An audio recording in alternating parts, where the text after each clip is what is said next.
Bonjour à tous, chers abonnés du millénaire.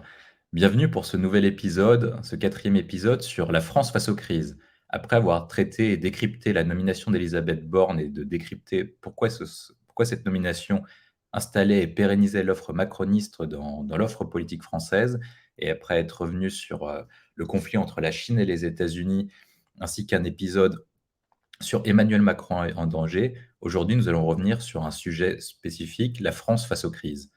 Pour ne rien manquer des actualités du millénaire et ne pas manquer nos prochains épisodes, n'hésitez pas à vous abonner à la chaîne, mettre un pouce bleu pour liker notre contenu et surtout laisser un commentaire afin de nous aider dans notre contenu, dans la production de notre contenu, faire éventuellement des suggestions, des sujets qu'on pourrait traiter, des sujets qui vous intéressent. Alors pour traiter ce sujet important, parce que c'est un sujet que vous avez vécu notamment depuis plus de 2 ans et l'apparition de la crise sanitaire, je vais vous présenter nos invités. Je vais commencer par Marion Pariset. Bonjour Marion. Bonjour, bonjour. Bonjour. Bonjour. Donc toi, tu es secrétaire général du Millénaire et toi, tu traites habituellement plutôt les analyses politiques et les sujets internationaux. Et donc, tu vas pouvoir nous donner cette dimension internationale parce que la crise n'a pas frappé uniquement la France, mais a frappé le monde entier. Bienvenue à toi, Marion. Merci. Ensuite, j'accueille Clément Perrin, qui est notre analyste économique et directeur des études du Millénaire. Bienvenue à toi, Clément. Bonjour. Bonjour Clément, tu vas donner un point de vue spécifique au niveau macroéconomique français et éventuellement un peu plus large sur quelles ont été les conséquences de la crise sanitaire et des autres crises que nous allons voir, parce que la France n'est pas victime d'une seule crise, et tu vas me décrypter à chaque fois les enjeux de chaque crise, comment ça impacte directement les entreprises, les finances publiques, et comment ça touche également les particuliers, surtout les ménages français. Merci à toi Clément. Merci. Ensuite, je vous présente Pierre Clairet, qui est diplômé du Collège d'Europe, qui est notre analyste européen et qui va pouvoir nous expliquer la dimension européenne de cette crise et notamment sur les différents enjeux. On va revenir dessus, à la fois économiques, financiers, énergétiques. Bienvenue à toi, Pierre. Merci, bonjour. Bonjour, Pierre.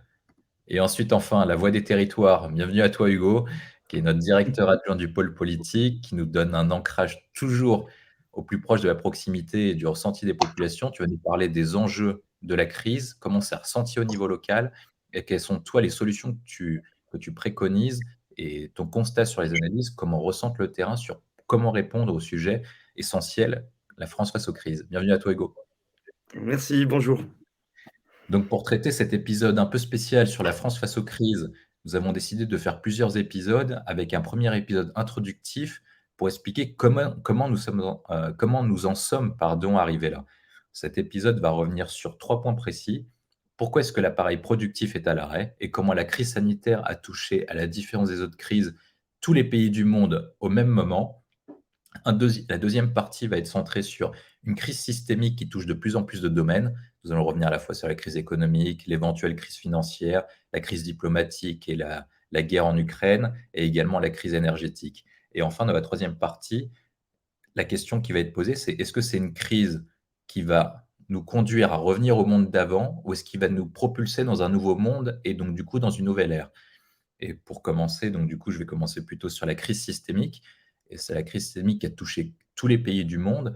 Peut-être Clément que tu voudras revenir dessus en premier pour nous expliquer comment, en fait, en soi, une crise sanitaire a pu conduire à mettre tous les pays du monde à l'arrêt et pourquoi est-ce que c'est différent des autres crises, comme ce qu'on a connu avec la crise des dettes souveraines, avec la menace sur la zone euro, la crise financière de 2008 ou même le krach boursier de 29 et les autres crises. À toi la parole, Clément. Merci, William. Je dirais que nous avons traversé depuis 2 ans 3 phases. Une première phase qui est la crise sanitaire, dans laquelle tous les gouvernements ont plus ou moins réagi de la même façon et ont mis à l'arrêt l'économie, avec potentiellement une surréaction des banques centrales. Une deuxième phase qui a été post-crise sanitaire, on a réouvert petit à petit les robinets de l'économie, avec une surchauffe économique qui se fait ressentir encore plus aux États-Unis, par exemple. Et une troisième phase, le conflit ukrainien, qui vient bouleverser les chaînes logistiques et plus particulièrement l'énergie et le secteur alimentaire. Et pour préciser par rapport à le caractère homogène et hétérogène, ce qui est très frappant dans la crise que nous traversons actuellement depuis 2-3 mois, la crise sanitaire touchait de façon assez homogène l'intégralité des pays du monde entier, alors qu'aujourd'hui, les disparités sont assez fortes. On va avoir potentiellement aux États-Unis une forte inflation avec une consommation qui ne marque pas. En Europe, une inflation qui est forte, mais qui se fait surtout ressentir sur le secteur de l'énergie et de l'alimentaire. Et par exemple, en Chine, aujourd'hui, la crise sanitaire est toujours très présente avec une politique du zéro Covid qui est très présente et qui freine toujours la consommation. Et au fond, l'inflation n'est pas tout à fait le problème actuellement en Chine. Mais si on revient, Clément, dessus sur la question des enjeux de la crise, en fait, quand on regarde l'historique et ce qui s'est passé par rapport aux différents commentaires qu'on entend à la télévision ou dans les médias, qu'on voit notamment, et notamment la question du choc de l'inflation, en fait, c'est pas un problème de demande parce que les différents États, et je pense que tu seras d'accord avec moi, ont répondu, notamment via la question de la relance budgétaire et une politique monétaire accommodante pour soutenir la demande. Le problème, c'est un problème d'offre, de la capacité de production des États, et notamment de faire matcher l'offre et la demande. Et comme l'offre, il y a de moins en moins de produits sur le marché et qu'il y a de plus en plus de demandes, les produits deviennent de plus en plus chers, ce qui a conduit à l'inflation. Et la question que j'aimerais te poser, c'est comment ça se fait que même si on a vécu une crise dite systémique, c'est-à-dire qui a touché tous les pays en même temps avec la question de la crise sanitaire, pourquoi est-ce que notre appareil productif, non pas français, mais au niveau monde, s'est complètement mis à l'arrêt? Et pourquoi est-ce que 2 ans après l'apparition de la crise sanitaire, en mars 2020 pour la zone, pour l'Europe, et même encore plus loin pour la Chine, qui a commencé en novembre 2019, décembre 2019, pourquoi est-ce que les appareils productifs sont toujours à l'arrêt?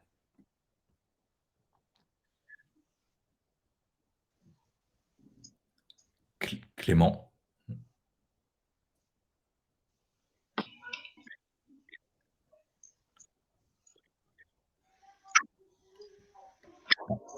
Ah, on a un bug. Non, On je a vais un mettre mon bug wifi. vis-à-vis de Clément. Parce que le système mondial d'échange est très grippé.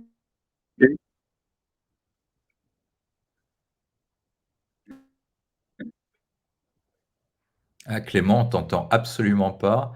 Donc, du coup, je vais passer plutôt la parole à Pierre. Vous m'entendez? À Pierre, parce qu'on t'entend.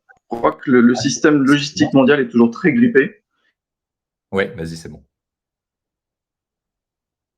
T'es en mute, vas-y. Vous m'entendez? Ouais, c'est bon. Je vais revenir sinon après dans 2 minutes, alors je suis en train de boucher. Oui, je crois que ce qui a marqué la crise actuelle montre aussi l'interdépendance des différentes zones économiques et les circuits logistiques sont toujours très grippés avec des conflits géopolitiques qui ont encore accentué les problématiques de logistique entre les différentes zones. Donc, toi, On pourra y revenir plus tard, mais les prix. ouais, donc toi, ce que tu dis, en fait, c'est que si on vit une crise systémique et un problème d'appareil productif, c'est qu'en fait, depuis ce qu'on appelle la mondialisation dans les années 80, la production de chaînes de valeur a changé, en fait. Ça veut dire qu'avant, l'appareil de production était quasiment très national, avec toute la production de la chaîne de valeur qui était centrée sur uniquement un seul pays. Et là, toi, ce que tu dis, c'est qu'en fait, à partir du moment où on a décidé donc du coup, avec les thèses néolibérales, d'exporter ou délocaliser une partie de la chaîne de valeur. Je vais prendre un exemple, hein, pour produire par exemple un téléphone portable.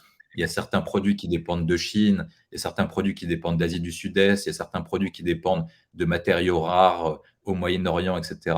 Le fait qu'on vive une crise systémique, ça ne veut pas dire que tous les pays sont mis à l'arrêt en même temps, mais il suffit qu'il y ait un pays qui dépend d'une matière première très importante ou de certains pays qui dépendent notamment de l'énergie ou de matières qui sont très importantes, casse la chaîne de production et ce qui a mis à mal toute la relance en fait économique et notamment la relance de l'appareil industriel. Je crois que c'est à peu près ça en fait que tu veux dire.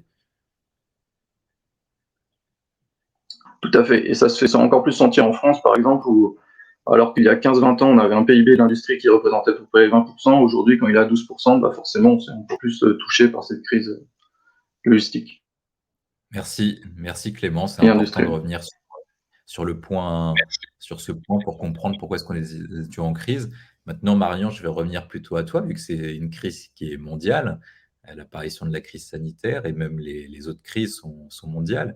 Comment toi, tu analyses cette situation et comment tu expliques les origines de la crise et pourquoi est-ce que nous sommes toujours en crise?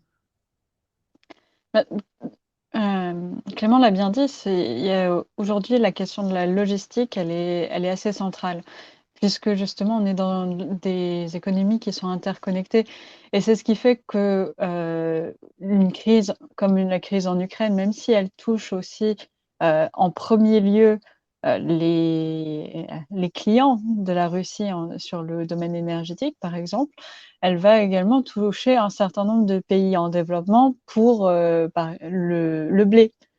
Et on n'a pas encore, c'est un point qu'on n'a pas encore évoqué, mais justement ça touche beaucoup plus largement. Et on a aujourd'hui donc une crise qui impacte, vraiment le monde entier à travers, le prisme d'un conflit très localisé. C'est des questions de dépendance, c'est, des questions de spécialisation, de zones, géographiques finalement aussi, qui ont joué un gros rôle là-dessus. Et ce là où il y aurait pu avoir, ou en tout cas, il y a eu déjà une tentative un peu de changer ce modèle-là, de changer cette interdépendance qui est très profonde, qui remonte à avant la crise Covid. En fait, c'est plus, une question qui est, de l'ordre de la géopolitique puisque c'est, la volonté, en fait, plutôt de la Chine et des États-Unis de ne plus être, totalement interdépendants. Et donc déjà avec, des conflits, mais des conflits politiques autour, des approvisionnements, autour des accords commerciaux autour de la 5G, par exemple, on l'a beaucoup vu.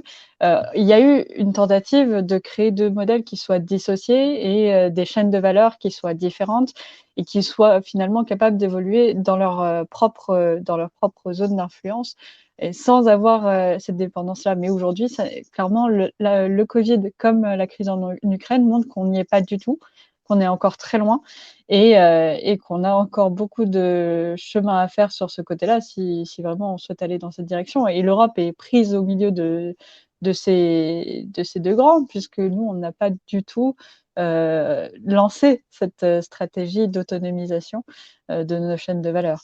Est-ce Ouais. qu'on le souhaite le faire? C'est une question politique après. Moi, je vais diviser à peu près le monde en 4 catégories dessus et j'aurais besoin de ton analyse et également celle de Pierre après. Je diviserai le monde en 4 catégories. La question américaine, donc la question des États-Unis, de la l'espace de libre-échange nord-américain, la question de la Chine et son espace de libre-échange, les pays émergents et enfin la question de la zone euro. Est-ce que tu peux nous expliquer à peu près, parce que ça remonte à avant la crise sanitaire, cette affaire. Il y a des questions qui sont vraiment spécifiques. Les Américains, peut-être que tu veux nous expliquer ça, sont dans une stratégie d'autonomisation et quasiment d'autarcie, en fait, pour ne pas être dépendants du monde. On l'a vu notamment sur la question énergétique, avec la production du gaz de schiste. Ils sont autosuffisants désormais en pétrole, ce qui change leur ligne en termes de géopolitique, notamment le fait qu'ils interviennent beaucoup moins au Moyen-Orient. Est-ce que toi, tu penses, sur la question américaine, qu'ils vont poursuivre cette question d'autonomisation et d'être en autarcie et d'être autosuffisant sur tous les domaines? Et donc, du coup, est-ce que ça va amener à un changement de ligne stratégique chez eux, du fait qu'ils ne deviennent plus les gendarmes du monde et comme ils sont autosuffisants, ils n'ont plus besoin de s'impliquer dans les autres conflits, ce qui explique aussi pourquoi est-ce que nous sommes en crise, parce qu'à la différence des autres crises, les Américains avaient besoin que les autres pays tournaient et donc du coup s'impliquaient au redressement. On se rappelle notamment pendant la crise financière de 2008 et la crise des dettes souveraines en Europe, Barack Obama avait demandé à Merkel de Mmh. mettre en place un plan de relance pour relancer la zone euro, parce que lui avait besoin d'exporter le matériel américain, l'industrie américaine en Europe, et donc c'est pour ça qu'il avait encouragé Angela Merkel à accepter les idées de Sarkozy et de Hollande sur la question du plan de relance. Donc, est-ce que toi, tu vois qu'il y a une continuité en termes américains et ça explique pourquoi les Américains s'impliquent très peu désormais sur la question de la relance de l'économie mondiale? Et ensuite, après, je te poserai la question sur la Chine. Je pense que tu touches un bon point, sur ce fait-là. C'est en Ça me semble lié. C'est difficile de le dire de faire des liens de causalité immédiats, hein. On est en relations internationales, c'est très complexe. Il peut y avoir beaucoup de choses qui entrent en jeu à ce niveau-là. je pense pas les Américains n'iront pas jusqu'à l'autarcie. Ça n'est pas viable aujourd'hui pour un pays d'être en autarcie. Même typiquement, la Chine n'est pas en autarcie et pourtant elle a un potentiel économique et elle a cherché à développer son marché intérieur pour pouvoir gagner en autonomie. Mais c'est plus de l'autonomie que de l'autarcie. En effet,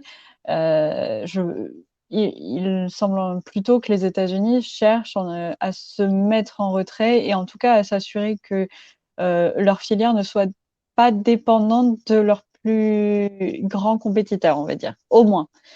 Après, ça ne leur empêche pas d'avoir des alliés. C'est pour ça qu'ils s'intéressent quand même à l'Europe, malgré tout. C'est pour ça qu'ils continuent à s'intéresser à certaines zones géographiques. Ils ne se désengagent pas totalement de tout d'un coup. Mais ils réduisent leur empreinte et ils cherchent à être moins dépendants d'un seul partenaire. C'est surtout ça. Ok, mais ça amène du coup à la prochaine question. On voit notamment que le régime chinois a eu à peu près 3 phases de gestion de crise. La première où le virus a circulé et c'était en lien aussi, en parallèle, parce qu'il devait mener la question de la révolte à Hong Kong à la fin de l'année 2019, au début de l'année 2020. Ensuite, après, ils ont géré la crise sanitaire de façon plutôt efficace, dont les méthodes ont été exportées dans l'Occident, avec l'Union européenne et les États-Unis qui ont suivi, la question du confinement strict notamment. Et après, troisième point, qu'ils sont en train de vivre actuellement, avec une gestion à la politique de zéro Covid, qui est quasiment en train de se retourner contre eux. Comment toi tu l'analyses? Parce qu'en fait, pourquoi est-ce que ce qu'il faut expliquer aux auditeurs, c'est pourquoi est-ce que la Chine est très intéressante. Ce qui s'est passé dans la crise économique de 2008, la crise financière de 2008 et la crise de la zone euro, c'est qu'en fait la Chine avait pris le relais de l'Europe pour relancer l'économie mondiale. Et aujourd'hui, les États-Unis ne permettent pas de relancer l'économie mondiale, l'Europe non plus. Et donc, du coup, on comptait sur la Chine et sur la croissance chinoise pour rebooster l'économie mondiale, ce qui n'est pas le cas parce qu'ils sont bloqués actuellement avec la crise sanitaire.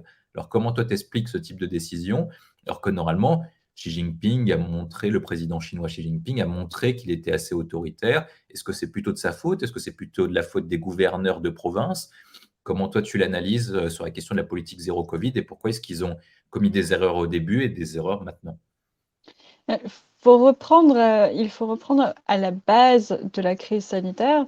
La crise du Covid, elle commence en Chine et les premiers mois ont été très, très stratégiques pour Xi Jinping parce qu'il s'est agi surtout de renverser le narratif international qui était en train de commencer à se monter, qui disait globalement, en fait, le virus a pu se propager parce que certains niveaux en Chine ont cherché à cacher le problème pour éviter que la Chine ne souffre des sanctions, enfin pas des sanctions, mais en tout cas des mesures de frein mis à la propagation du virus. Et donc, pour renverser ce narratif-là, ils ont mis en place tout un système qui était de dire déjà, nous, on est exemplaires. Et en fait, il n'y a plus de virus chez nous. Et en fait, pour contrecarrer tout ça, ils ont été drastiques dans la façon de vouloir mettre fin à l'épidémie. Et là, la difficulté, c'est qu'à partir du moment où c'est mis en place, revenir sur cette décision et sur cette politique de zéro Covid, c'est extrêmement compliqué en termes de perdre la face finalement. Puisque s'il laisse circuler le virus, déjà, bon, il faut qu'il l'accepte, il faut est-ce qu'il communique dessus, est-ce qu'il ne communique pas dessus? On est quand même sur un gouvernement très autoritaire, hein, donc derrière, il y a aussi des enjeux. Le conflit avec les États-Unis, il reste en cours. Ils savent que si jamais ils sont fragilisés sur leur narratif, les États-Unis rentreront dans la brèche avec plaisir pour pouvoir continuer à les fragiliser au niveau international dans leurs relations politiques et même vis-à-vis de leurs partenaires parce que finalement ils ont aussi vendu que voilà ils étaient fiables sur ce plan-là. S'ils ne le sont plus, il y a de l'incertitude par rapport à leur capacité à maintenir leurs relations avec leurs différents partenaires. Donc toi, tu dis qu'en fait, en France et dans l'Europe, globalement, ce qu'on a du mal à comprendre, c'est que la Chine préfère perdre un petit peu maintenant, mais sur un gain de très long terme, enfin de moyen terme plutôt à long terme, et ils sont prêts à accepter des pertes au début et se faire critiquer au début parce qu'ils veulent avoir raison, en tout cas à long terme. Ça, c'était valable il y a quelques mois. Aujourd'hui, avec ce qui se passe à Shanghai, avec les difficultés qui sont rencontrées sur la côte Est, c'est peut-être un peu le point de bascule. Si ça se passe mal sur la côte Est et si ça dure trop longtemps et que ça entraîne des blocages qui sont vraiment systémiques et qui... là, on le sent, enfin, c'est particulièrement sensible, non seulement sur l'économie, mais sur même l'environnement social et politique en Chine, qui commence à être plus agité que de normal, ce qui est quand même pas évident pour un régime qui est aussi maîtrisé. Là, ils sont dans une position sensible. Ils sont dans une position sensible. Et d'ailleurs, je crus voir passer qu'ils avaient un peu levé les restrictions à Pékin. C'est peut-être justement le signe qu'ils commencent à lâcher du lest pour maîtriser la situation sociale. Merci, merci Marion. Maintenant, on va revenir à Pierre sur la situation européenne. Pierre, attention, ton micro est fermé. Ah, Ouais. oui, Et alors, qu'est-ce qui s'est passé en Europe pour qu'on arrive dans cette situation bah écoute, principalement la question en Europe, le problème est monétaire. Et donc, j'ai envie de dire, ce que Clément a dit précédemment, c'est très important. C'est-à-dire, on a commencé avec une réponse disproportionnée de la BCE, comme il l'a dit, et maintenant, on a des crises qui sont complètement différentes. C'est-à-dire, on ne peut pas comparer l'Europe et les États-Unis. C'est-à-dire qu'aux États-Unis, l'inflation peut être expliquée par justement la consommation, par la demande qui est en hausse. En Europe, c'est complètement différent, c'est-à-dire que l'inflation est portée principalement par les événements qu'il y a en Ukraine. Donc, de ce point de vue-là, tous les yeux à Bruxelles sont rivés vers Francfort, vers la réunion de la BCE qui se tiendra jeudi prochain, et durant laquelle tout le monde espère que Christine Lagarde dira quelque chose. Parce que le problème Oui, actuellement mais est monétaire en Europe. Oui. je me permets de t'interrompre, Pierre, mais tous les problèmes de l'Europe viennent pas uniquement de la question monétaire, parce que quand on regarde l'historique de la zone euro, on voit que notamment la Banque centrale n'intervient pas entre 2008 et 2013-2014 sur la question monétaire, et il laisse à peu près une réponse budgétaire, c'est à peu près la solution de Merkel, c'est ce que dit Merkel, hein. Elle dit de toute façon, il faut faire des réformes structurelles pour combattre la crise entre 2008 et 2013. Mario Draghi, à partir de 2013-2014, dit qu'il faut faire ce qu'on appelle, il était précurseur, le whatever it takes, donc le quoi qu'il en coûte version monétaire. Et ensuite, après, sur le début de la crise, notamment européenne, quand on regarde les pays qui s'en sortent, quand on fait le comparatif, notamment en termes de récession, on voit notamment sur l'année 2020 que c'est les pays industriels qui s'en sortent le mieux, c'est-à-dire l'Allemagne et les pays du Nord, alors que les pays dits du Club Med, notamment les pays qui sont centrés beaucoup sur les services et sur la consommation, c'est la Grande-Bretagne, la France, Mhm. l'Espagne et l'Italie qui s'effondrent. Donc, il y a aussi des problèmes structurels en Europe. Et est-ce que cette crise sanitaire a pas révélé, en fait, l'Europe qui est complètement larguée et qui est passée sur une ère encore plus loin que les Américains qui avaient théorisé ça, une ère de consommation et de services, alors qu'ils ont oublié ce que c'était l'essor de l'économie, à la différence des pays est-asiatiques ou les États-Unis qui n'ont pas oublié ça, qui ont toujours une part industrielle qui est très importante de leur PIB. Est-ce que c'est pas plutôt ça le problème? Parce qu'au final, toutes les économies du monde ont fait tourner la machine monétaire. Tous les pays du monde l'ont fait tourner, c'est vrai, et tu as totalement raison, c'est un problème aussi en Europe, c'est-à-dire qu'on n'arrive pas à s'entendre. Il y a deux types de pays, il y a des pays industrialisés, il y a des, on va dire, les bons élèves du libéralisme bruxellois qui ont voulu donc délocaliser, qui ont voulu faire la transition vers le service, par exemple, vers le tourisme. La France, par exemple, est le meilleur élève de ce point de vue-là, sachant qu'aujourd'hui, la production industrielle en France ne représente qu'un peu plus de 10% du PIB national. Donc c'est un problème aussi, et c'est un problème quand on a trouvé des solutions à Bruxelles, parce que les solutions, il faut les trouver à Bruxelles, et de ce point de vue-là, personne ne peut s'entendre. C'est-à-dire les Allemands sont pour justement pour augmenter les taux plus ou moins brutalement et augmenter les salaires, mais la France, par exemple, qui n'a pas connu une inflation aussi forte, n'a pas intérêt à voir cela arriver. Donc c'est tout un problème, c'est-à-dire les pays qui sont industrialisés et qui ont encore une industrie forte arrivent à survivre. D'autres, comme la France, comme les pays du Sud, comptent véritablement sur les largesses budgétaires, sur les largesses monétaires qu'on pourrait leur donner à Bruxelles ou à Francfort. Merci Pierre. Donc, si je résume ta pensée, toi, tu dis à peu près qu'en fait, ce qui se passe dans la zone euro, il est multiple. Ça veut dire que, premièrement, on a une divergence d'intérêts parce qu'on a une divergence de situation.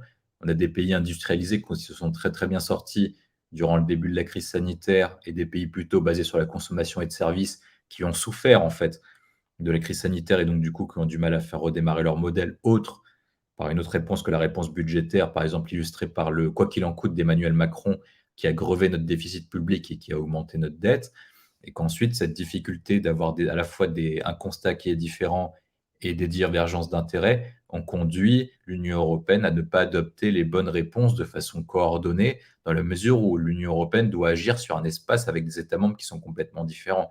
Et donc on vit un système où ce n'est pas vraiment les nations qui décident, mais en même temps, ce n'est pas un État fédéral non plus. Et donc, du coup, l'Union européenne ne peut pas agir comme peuvent agir les Américains, avec une réponse budgétaire et monétaire très forte, et qu'importe la divergence entre les États, parce que tu as une solidarité entre les États. Par exemple, j'illustre, aux États-Unis, s'il y a l'État du Michigan qui est en difficulté, notamment parce qu'il est très industriel, et d'autres États du Sud qui sont plutôt basés sur la consommation, bah, ce n'est pas très grave, parce que de toute façon, il y a une solidarité budgétaire entre les États du Nord et les États du Sud qui est assurée par l'État fédéral.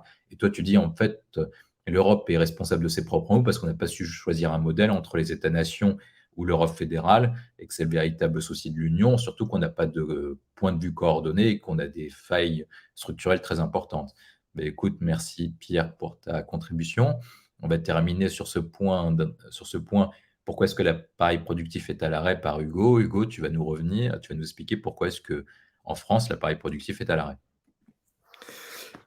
Oui, alors en fait, en France, l'appareil productif, il est principalement à l'arrêt à l'heure actuelle, parce qu'on l'a mis à l'arrêt durant la période Covid. Donc en fait, on a eu cette situation où, durant le Covid, la consommation était arrêtée.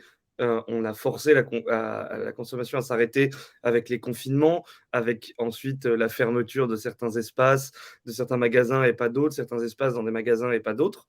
Donc là, il y a eu une certaine consommation qui a été bloquée, qui a été arrêtée, donc artificiellement, ce qui a entraîné un arrêt de production sur certains biens, certains produits et aussi sur les énergies. Et ensuite, on a ouvert les vannes très rapidement du Covid, notamment en France, et la production n'a pas pu repartir. Vu que l'appareil productif était habitué à être arrêté, était arrêté pour le faire revenir à son niveau normal, c'était quasiment impossible de le faire dans le même laps de temps que nous, on a ouvert les vannes, parce qu'on a ouvert très rapidement. On se souvient tous qu'on était dans une situation totalement anti-Covid et que du jour au lendemain, on nous a dit oui, bon, il n'y a plus de confinement, il y a juste des masques à l'extérieur et vous pouvez refaire votre vie. Les entreprises ont besoin de plus de temps. Toi, tu dis, Hugo, que la politique d'Emmanuel Macron de stop and go a été néfaste parce qu'elle n'a pas donné assez de prévision aux acteurs économiques et qu'ils n'ont pas pu prévoir ce qui allait se passer parce qu'à chaque fois, on n'a pas eu une doctrine, à la différence de, par exemple, la doctrine de Johnson au Royaume-Uni qui était on laisse tout le temps ouvert au maximum et si on est vraiment débloqué, ben on ferme. Et tu dis que le fait que Macron fasse ce qu'on appelle le stop and go, ça veut dire on fait des mesures d'ouverture, puis après on arrête brutalement, on ouvre brutalement, on arrête brutalement empêche les acteurs d'avoir de lisibilité et donc du coup de prévoir la relance de l'appareil industriel. Ça, c'est évident parce que derrière, il y a tellement de facteurs. Déjà, il y a le facteur humain. Un chef d'entreprise ne peut pas se permettre de dire à ses employés venez là, mais repartez après parce qu'on n'a pas assez de lisibilité sur la production demandée. Et puis, dans le secteur tertiaire, c'est globalement plus simple de s'adapter au changement. Mais quand il faut produire et produire en quantité pour revenir à un rythme d'avant-crise, là, c'est beaucoup plus compliqué. C'est toute une chaîne de production à remettre en marche et ce qui demande du temps, de l'argent et des gens. On a eu un système de chômage partiel qui était honnêtement bon dans le cas français. mais qui était contraignant pour les entreprises, parce qu'il n'était pas assez flexible. Et en fait, c'est ce qui nous a manqué en France durant cette crise pour pouvoir repartir, sur la production, c'est de la flexibilité. Et on connaît notre modèle français, il y a pas de flexibilité et maintenant on paye vraiment les problèmes de flexibilité du pays et les problèmes, structurels en fait, de notre pays pour pouvoir relancer cette consommation. Et toi, tu dis, Hugo, qu'en fait, les mesures prises par Emmanuel Macron ont concerné en fait principalement son électorat. Il met en place le chômage partiel parce que c'est plus simple de faire le chômage partiel, enfin, dans les services où c'est à peu près flexible et adaptatif, même si c'était très utile au secteur industriel, et surtout le télétravail qui Mmh. concerne principalement le secteur des services plutôt que le secteur industriel et le secteur primaire. Bah, évidemment, c'était, quand même une mesure, qu'on pourrait qualifier d'électoraliste, parce que, on a énormément parlé du télétravail, comme quoi le gouvernement faisait tout pour faciliter le télétravail. Oui, enfin une entreprise qui doit produire sur du télétravail, c'est quand même très compliqué, c'est même impossible. Moi, j'ai été caissier, c'est très compliqué de faire du caissier en télétravail, hein. Voilà. Voilà. Non, mais globalement, c'est ce genre de choses. Et là, il vise un peu cette fameuse Startup Nation, ce pool d'entreprises, notamment en startup, qui fonctionnent qu'en bureau, en open space, qui d'ailleurs, certaines étaient déjà habituées au tout télétravail. J'ai connu des entreprises où aucun employé était sur site, mais que ça soit avant, après et même pendant la crise. C'est des entreprises qui sont déjà habituées. Donc en fait, il a juste voulu, soi-disant, moderniser les politiques publiques en poussant ce genre de mesures qui en fait existaient déjà dans son électorat. Et il a juste voulu. Ça a encore été un nouveau coup de com' de la part de Macron. Merci Hugo. Merci Hugo. Je vais redonner la parole à Clément pour clôturer ce point d'introduction.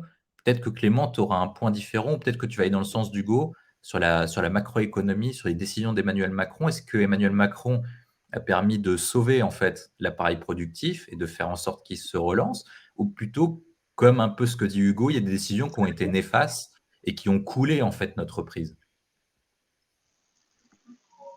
Comme d'habitude avec Emmanuel Macron, il y a eu beaucoup de discours et peu d'actes. Je crois qu'il y a eu un plan France 2030 pour relancer et donner une vision à l'industrie française. Mais concrètement, fiscalement, il n'y a pas eu de grande nouveauté, non plus en termes d'éducation, avec pour inciter davantage les étudiants à aller vers le secteur industriel. Je pense qu'il montre vraiment la France, c'est un cadre global, fiscal et éducation, pour relancer le secteur industriel à long terme. Sans ça, on n'y arrivera pas. Et je me permettrai juste de rajouter un petit point sur les aspects logistiques. Pour moi, il y a quand même 3 points qui vont continuer à durablement toucher la France. D'une part, on demande de plus en plus de stock dans les entrepôts, ce qui a un impact sur le prix. Deuxième point, on a demandé à diversifier donc de plus en plus les sources d'approvisionnement, ce qui a un impact sur le prix. Et troisième point, on demande aussi de plus en plus de localisme, entre guillemets, ce qui augmente aussi le prix. Et ça, la France, en secteur industriel, ça va être très compliqué. Et je suis parfaitement d'accord avec toi, Clément, et on va aborder ce point-là parce qu'il y a les raisons que tu évoques, mais il y a aussi l'ajout d'autres crises, en fait, que la crise sanitaire qui se sont ajoutées à cette crise. On est en train de vivre un peu le même phénomène, je ne sais pas si tu t'en rappelles, de la crise financière de 2008, auquel on est arrivé très rapidement, tout en n'étant pas sorti de la crise financière de 2008, à la crise des dettes souveraines, à la menace sur la zone euro, à la menace sur les dettes, et même, en fait, à un problème de dette du coup de tous les autres pays, enfin de tous les pays européens, avec, tu te rappelles, un problème sur la Grèce, un problème sur l'Italie, un problème sur l'Espagne aussi. Mais sur cette question, et donc du coup je vais me permettre d'élargir la question parce que Clément a fait une excellente transition sur la deuxième partie, la crise sanitaire a conduit à une crise systémique qui touche de plus en plus de domaines. Et par rapport à cette crise sanitaire, d'autres crises se sont ajoutées. Un instant, désolé, j'ai un petit bug. Merci, désolé. Et donc, la crise sanitaire a déjà touché tous les domaines, enfin un nombre très important de domaines, et d'autres crises se sont ajoutées dessus. Et donc, du coup, je vais vous demander d'expliquer qu'est-ce qui s'est passé lors de chaque crise et pourquoi est-ce que ça impacte et ça accentue davantage ce qu'on a vécu avec la crise sanitaire, avec quelques points précis. La crise économique, une crise financière qui peut arriver suite à la crise économique, une crise diplomatique et une crise donc du coup de guerre avec l'apparition de la guerre en Ukraine, et une crise énergétique. On va commencer par l'événement le plus marquant, et notamment le retour du tragique en Europe. Marion, tu vas peut-être nous expliquer pourquoi est-ce que la crise diplomatique et donc du coup la crise diplomatique et la guerre en Ukraine accentuent la France face aux crises et le mal que nous vivions depuis mars 2020 et l'apparition de la crise sanitaire en France. Le- C'est surtout le tempo auquel tout ça se déroule qui vient être particulièrement néfaste pour l'économie française. Parce que au final, cette crise diplomatique, cette guerre, elle apparaît en une période où on n'était pas encore réellement sorti de la crise Covid. Il faut se rappeler, ça fait que 3 mois. Et le Covid, maintenant qu'on a levé les restrictions, paraît quand même assez loin. Mais en janvier, on était encore dans des restrictions assez fortes. On était en plein milieu d'une vague avec, notamment pour les écoles, beaucoup de difficultés pour les tests, etc. Donc, mine de rien, même si c'était pas un confinement, c'était des perturbations dans la façon dont fonctionnait le système économique français.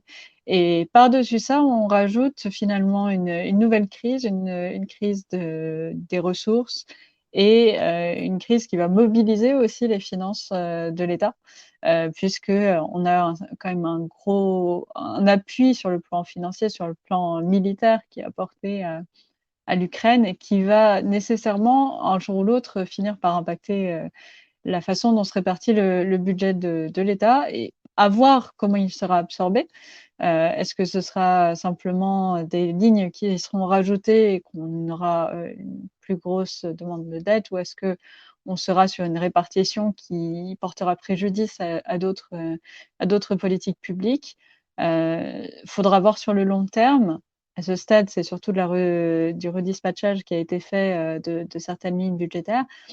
Mais ça va avoir un impact. Et c'est la concomitance quasiment de ces deux crises qui en augmente l'impact pour la France en tout cas.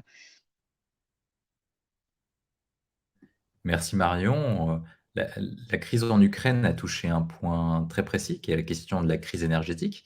Et notamment, Hugo, je pense que tu vas peut-être nous expliquer pourquoi est-ce que nous assistons à une crise énergétique avec l'apparition du conflit en Ukraine. Alors, la crise énergétique, honnêtement, on commence à voir le début de cette crise avant même la guerre en Ukraine. Parce que, en fait, l'énergie, c'est le plus gros représentant de ce que j'expliquais tout à l'heure par rapport à la production qui n'a pas su se remettre. Notamment sur l'essence, où il y a eu une vraie flambée des prix. Là encore, je regardais les stations-service, on est des fois à 2,22 € du litre. Et puis, tu as raison de le dire, Hugo, parce qu'en fait, la montée sur le carburant ne vient pas en fait du début de la crise en Ukraine, mais vient en fait de septembre dernier. Dès septembre Bien dernier, sûr. ça commence à monter. Bien sûr. Même l'électricité, c'est qu'en fait, alors il y a deux points différents. Donc sur l'essence, c'est vraiment cette difficulté de production au début de retour à la normale de la production des pays de l'OPEP, qui aussi ont d'eux-mêmes choisi de ne pas remettre la production à la normale. Ils ont décidé d'augmenter qu'un tout petit peu, alors que pour revenir à la normale, il fallait avoir une très grosse augmentation de production. Donc déjà là, ça nous fait de base augmenter les prix. Ensuite, donc on a ces soucis logistiques derrière. On a aussi eu le problème, les problèmes logistiques dus à ce fameux embouteillage de bateaux qui avait eu, si je me trompe pas, c'est le canal de Suez, qui avait déjà fait augmenter les prix. Et en France, là aussi, on a un problème de flexibilité sur quelque chose qui est bien français, sur la taxonomie française. Les taxes françaises ne sont pas assez flexibles pour qu'au final, le consommateur voit peu l'augmentation du prix. Sur l'essence, on l'a vu, le gouvernement a mis en place une réduction du prix de l'essence qui aura au final duré 2 semaines. Ça devait durer 2-3 mois. Ça a duré 2 semaines puisque les élections étaient passées. Donc, il y a eu cette complexité sur l'essence. Après, sur l'électricité, on a aussi un problème du fait qu'on donne de plus en plus d'importance aux énergies renouvelables. Sauf qu'on est dans une période, enfin, on était surtout dans une période où il n'y avait pas de soleil, il y a eu peu de vent, beaucoup moins de vent qu'en moyenne, Et globalement, l'eau, les énergies hydrauliques sont quasiment toujours pareilles. Ça bouge peu. Il y a peu de variables de production. Donc, en fait, l'énergie renouvelable, et notamment en Europe, les énergies renouvelables ont peu produit.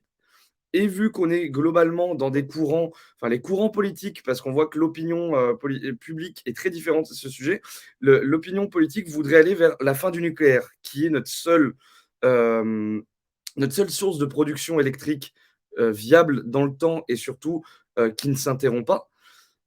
Alors que là, on est en train de payer aussi sur notre facture d'électricité le fait qu'on met tout en renouvelable et que ça produit peu. Et donc, tout ça lié à l'Ukraine, avec une spéculation des prix derrière sur les énergies, parce qu'on sait que globalement, l'Ukraine, la Russie, sur le gaz, mais même en termes d'électricité, après, bon, il y a sur l'alimentaire et tout ça, c'est des régions qui produisent beaucoup pour nous. On est très dépendant de la région, notamment de l'Ukraine, sur des questions alimentaires et sur la Russie, sur les questions énergétiques. Et ben, toutes ces spéculations, tous ces problèmes militaires et ces problèmes structurels de l'Europe et de nos pays en interne font qu'on a une flambée des prix et au final, c'est le consommateur qui paye toujours. Merci, merci Hugo pour ce point. Pierre, tu vas peut-être nous expliquer la question de la dépendance européenne et donner la différence avec la dépendance française vis-à-vis de l'énergie. Oui, par rapport à l'énergie, en fait, comme je te disais précédemment, c'est-à-dire qu'on n'est pas tous logés à la même enseigne. C'est-à-dire que des pays comme l'Allemagne ou l'Autriche étaient très, très, très dépendants, en fait, des exportations venant de Russie. Pour nous, c'était bien moindre. Et c'est tout le problème, en fait. Tout le problème. Et ça explique que certains pays qui étaient opposés donc à la mutualisation de la dette pour sauver les économies faibles quand la crise du coronavirus a explosé, ont décidé de demander donc une nouvelle dette générée par la Commission européenne pour justement aider à faire face à cette hausse de l'énergie. Donc, de ce point de vue-là, en énergie, nous ne sommes pas tous à la même enseigne. Et c'est vrai qu'après aussi, en Europe, nous avons du mal à nous entendre, comme on a pu le voir la semaine dernière avec le 6e paquet de sanctions contre la Russie. Les pays ont du mal à s'entendre. Les pays ont du mal à s'entendre et donc, de ce point de vue-là, donc les pays de l'Est ne sont pas d'accord pour justement faire un embargo total sur les exportations en fait, de pétrole russe. D'autres Ouais. pays comme la France sont plutôt favorables à cela. Mais de ce point de vue-là, comme la règle de l'unanimité est toujours en vigueur en Europe, il n'y a pas de moyen de justement de faire entendre une seule voix européenne. En fait. Merci, merci Pierre. Sur la question de la dépendance, en fait, la dépendance est très variable parce qu'on a un système de production qui Et, est différent.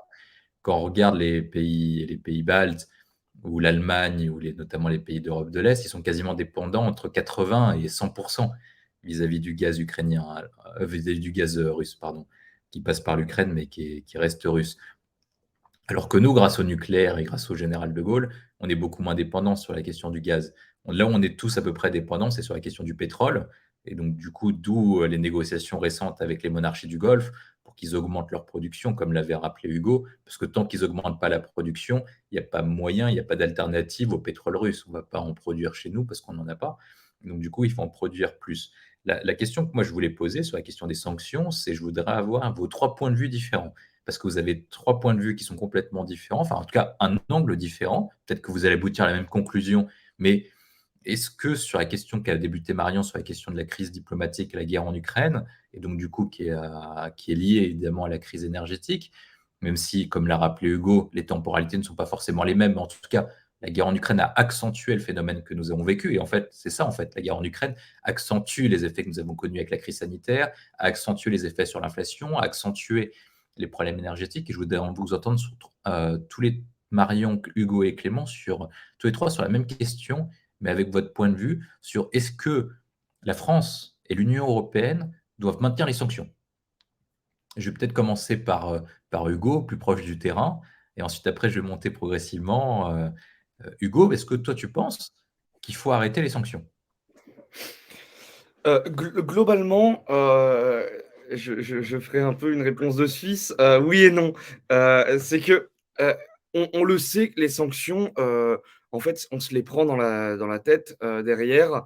Au final, on était tout contents, enfin, les pays occidentaux étaient tout contents de mettre des sanctions et de dire ça va calmer Poutine. Vous allez voir, la guerre en Ukraine, ça va être fini grâce à nos sanctions. Bon, au final, nous, nos prix sont plus hauts que jamais. Poutine a menacé d'une guerre nucléaire et la guerre en Ukraine est toujours en cours. Donc je pense que ça n'a pas eu une grosse efficacité. Euh, je pense par contre qu'il faut pouvoir mettre des sanctions ciblées et pas dire on met des paquets de sanctions. Non, il y a des zones stratégiques, des points stratégiques qui peuvent vraiment affaiblir la Russie sans nous aussi nous affaiblir. Parce que on n'est pas belligérant dans cette histoire, on n'est pas co-belligérant, même si on aide l'Ukraine, on n'est On est, pas une...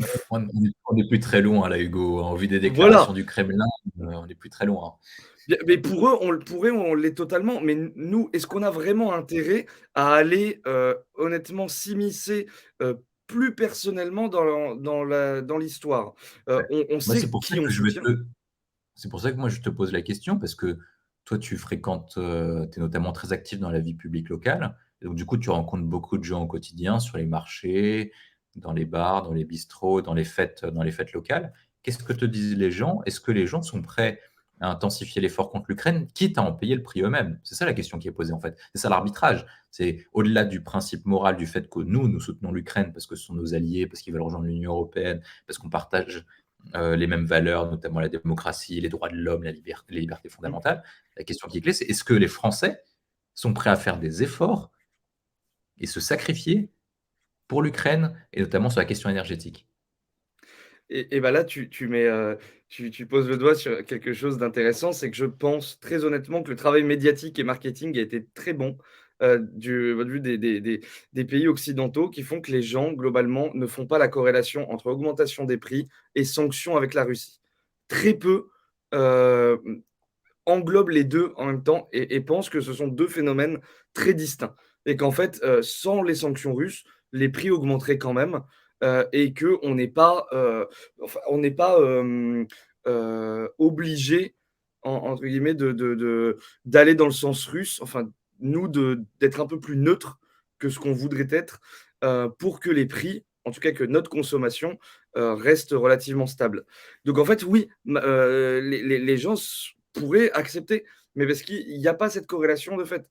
Donc, quand tu parles à quelqu'un sur la question de la guerre en Ukraine et s'il faut continuer les sanctions, il va te dire que dans tous les cas, oui, il faut soutenir l'Ukraine et donc il faut augmenter les sanctions. Mais de l'autre côté, cette personne se plaint de l'augmentation de ses prix parce qu'il n'y a pas, encore une fois, il n'y a pas cette corrélation de fait et donc tu ne prends pas forcément la mesure du fait que dire qu'il y a une sanction, c'est quelque chose de réel derrière, qui a une répercussion future. Ok, merci Hugo. Je vais passer à un niveau plus macro. Clément, qu'est-ce que tu en penses, toi? Est-ce qu'il faut arrêter, est-ce qu'il faut stopper les sanctions, ou au contraire, il faut les maintenir, voire même les intensifier pour résoudre la crise économique? Je différencierais selon si c'est pour le pétrole, pour le gaz ou pour l'alimentaire. Pour le pétrole, tout dépend si l'OPEP, donc l'organisme qui rassemble les foyers producteurs, se met d'accord pour produire plus. Alors là, auquel cas, on aura potentiellement un prix des carburants qui va un peu chuter. C'est d'ailleurs plus ou moins ce qui est en train de se passer avec la rencontre entre Joe Biden et l'Arabie Saoudite, où ils se sont mis d'accord pour augmenter la production. Sur le gaz, c'est assez compliqué quand même de se passer de la Russie en Europe. Donc, ce sera difficilement tenable sur le long terme, je pense, d'avoir des fortes sanctions. Et sur l'alimentaire, je pense qu'on n'a pas traversé le plus dur encore, parce qu'il faut rappeler que sur l'alimentaire, par exemple, un grossiste ou une centrale d'achat contractualise son stock, elle le fait de façon annuelle ou tous les 6 mois.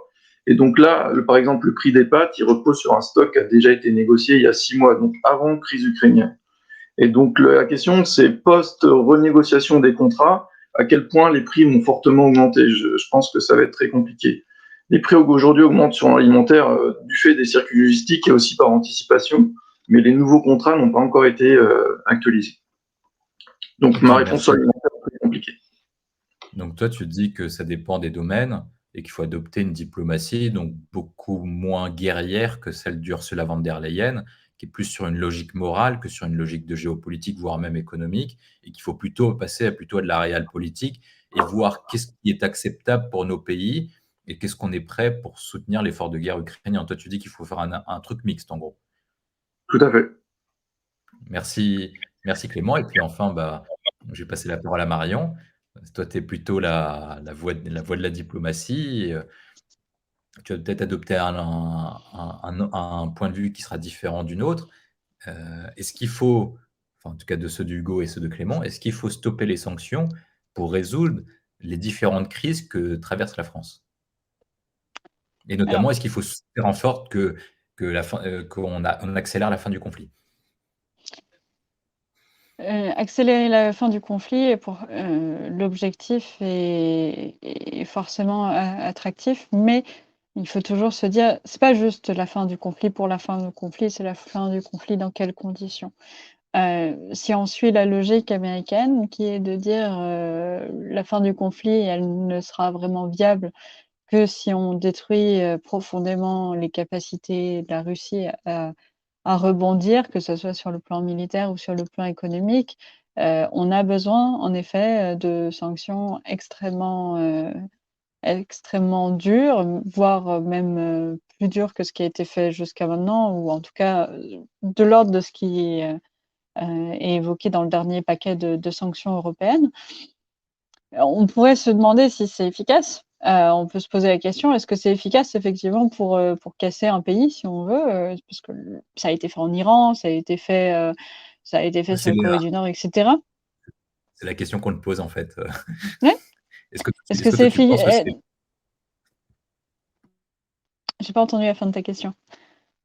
question qu'on te pose, c'est à peu près ça, parce qu'en fait, tu adoptes un angle, un point de vue qui est différent.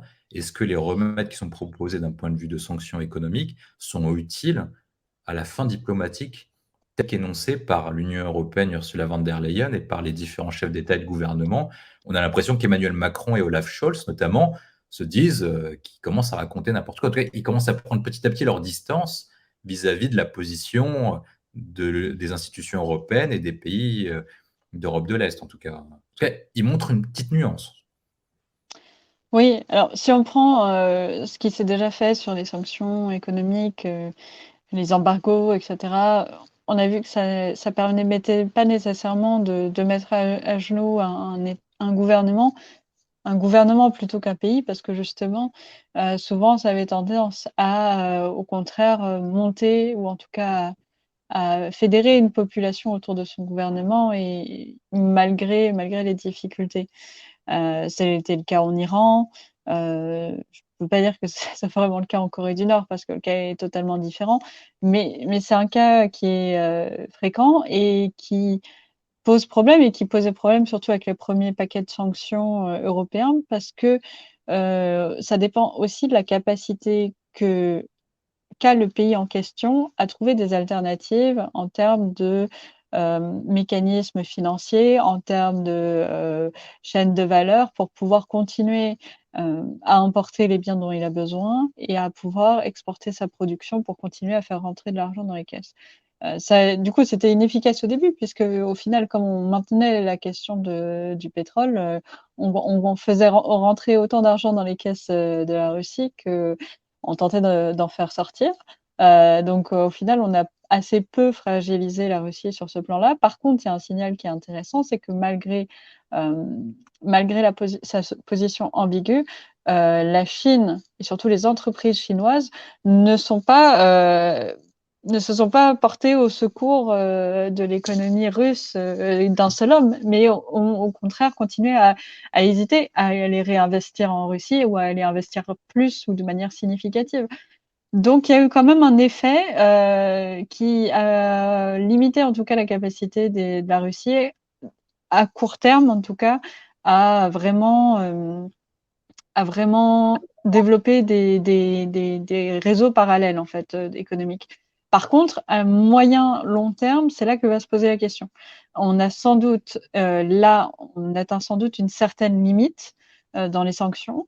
Une fois qu'on a vraiment mis le holà sur la question, énergétique du côté européen. puisque au fur et à mesure, les relations avec d'autres pays que la Russie entretient avec d'autres pays vont probablement commencer à se stabiliser ou en tout cas à revenir à un état d'une forme de normalisation. On le voit avec certains pays d'Afrique où ils reprennent de la diplomatie, on a de nouveau des visites, on a de nouveau certains accords qui sont passés. Donc on va avoir probablement une forme de normalisation avec les pays qui notamment ne s'étaient pas positionnés pour ou contre l'action de la Russie au niveau des résolutions qui ont été portées à l'ONU. Et là, ça va être la bascule sur laquelle il va falloir être attentif et peut-être trouver une autre façon de pouvoir justement continuer à entretenir un rapport de force avec la Russie, parce qu'on ne peut pas simplement lever toutes les sanctions.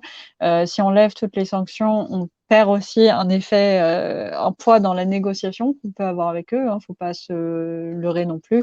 On va pas négocier avec des coquillages. Ça reste la Russie de Vladimir Poutine. Ça reste un pays qui a du poids économique. Ils sont pas non plus extrêmement forts. Ils sont gros par leur taille et par leur démographie, par leur dimension militaire et sur quelques secteurs clés. Mais il faut avoir des leviers. Ils ont le PIB de l'Espagne. Ils ont à peu près le PIB de l'Espagne. Non, et puis ils sont très spécialisés sur quelques domaines où ils ont des moyens, mais ils sont absolument pas autonomes pour le coup. Donc moi, je résume à peu près votre point, Hugo, Clément, Marion. Vous avez tous les trois parlé d'un point de vue qui était complètement différent, avec un angle différent. Vous êtes à peu près tous d'accord sur le fait de maintenir des sanctions, mais il faut qu'elles soient mieux ciblées et qu'on définisse mieux l'objectif qu'on veut donner à ces sanctions, et pas uniquement l'objectif uniquement moral, mais qu'on donne un sens à la fois qui soit politique et même géopolitique à ces sanctions. On va aboutir au dernier sous-point de cette deuxième partie, qui est la question de la crise économique et la question d'éventuelles crises financières. Comme on l'a rappelé tout à l'heure, on a eu une difficulté dans notre chaîne de production, et ce qui a conduit à l'arrêt de la production mondiale, en tout cas une récession mondiale en année 2020, dû égard aux restrictions sanitaires, et également à la difficulté de faire redémarrer les usines en même temps, parce qu'on a eu à la fois tous les pays sont à peu près sortis en même temps de la crise sanitaire, et donc du coup, ils ont voulu tous faire redémarrer leurs usines en même temps, ce qui a créé un décalage entre la production et la demande. Et cet écart entre l'offre et la demande, entre la production et la demande, a créé ce qu'on appelle aujourd'hui l'inflation. Et aujourd'hui, on venait dans un phénomène qui est particulier avec ce qu'on appelle le phénomène de stagflation. Ça veut dire qu'on a une inflation qui augmente et qui augmente de plus en plus. Et malgré tout, en parallèle, notre croissance est faible. Et on vit à peu près une sorte de parallèle à tous ces niveaux-là avec ce qui s'est passé dans les années 70 et les années 80. Donc une croissance qui est très faible, un taux d'inflation qui est de plus en plus élevé et des marges budgétaires et financières qui sont de plus en plus étroites. Alors comment expliquer qu'on soit dans cet état-là? Notamment, je vais reprendre la déclaration d'Emmanuel Macron qui, lors du 14 juillet 2020, avait dit que nous allions renouer avec les jours heureux, et au final, on n'arrive toujours pas à renouer avec les jours heureux. Et quand on prend cet ensemble de faits, on est en crise économique, toujours, et j'avais cité cet exemple une fois, c'est quand on était en mars 2020 ou en juillet 2020, on se disait à chaque fois, avec la fin de la crise sanitaire, en tout cas la fin éventuelle des restrictions, on ne s'inquiète pas, les lendemains seront meilleurs que ce qui s'est passé hier, notamment lorsqu'on était en période de restrictions sanitaires. Là, aujourd'hui, on est passé dans un stade qui est différent, et c'est le sujet sur lequel je vais vous interroger. Aujourd'hui, la plupart des gens pensent que demain sera pire qu'hier. Comment, en moins d'un an, on est arrivé à ce type de situation? C'est la question que je vais poser. Comme ça fait sourire Hugo, tu es désigné volontaire. Tu vas commencer. Comment ça se fait qu'on soit... C'est quand même assez paradoxal, tu seras d'accord avec moi. Il y a 2 ans, on pensait, et malgré tout, la situation était plus dure qu'aujourd'hui, parce qu'on était bloqués chez nous, des confinements stricts, et puis on se disait, mais c'est pas grave, demain sera mieux. Là, aujourd'hui, je ne sais pas si tu es d'accord avec moi, si les gens te disent la même chose, en tout cas, c'est l'impression que tu ressens, demain sera pire qu'hier. Ah oui, globalement, les gens sont très pessimistes, mais je pense que c'est parce que cette crise a au moins réussi parce que les gens se rendent compte d'une chose en France, c'est que l'argent magique n'existe pas et que distribuer de l'argent en guise de perfusion pour maintenir une économie en vie n'est pas forcément une bonne solution de long terme. Parce qu'on a vu, on a tous vu les déclarations du gouvernement quand il y avait eu une déclaration de croissance phénoménale qui était de l'ordre de 6%, je crois, 6,8 ou je ne sais plus combien précisément. Et en fait, ça a stagné très rapidement. Sur le dernier trimestre, on est à 0% de croissance. Et en fait, on a fait, c'est une métaphore que je fais très souvent autour de moi, c'est que, l'économie, c'est comme si on maintenait quelqu'un sous perfusion de médicaments, quelqu'un qui est entre la vie et la mort, de perfusion, de médicaments constante, mais à un moment donné, il faut bien la retirer cette perfusion. Est-ce que cette personne est capable de continuer seule ou est-ce qu'au contraire, on va la perdre?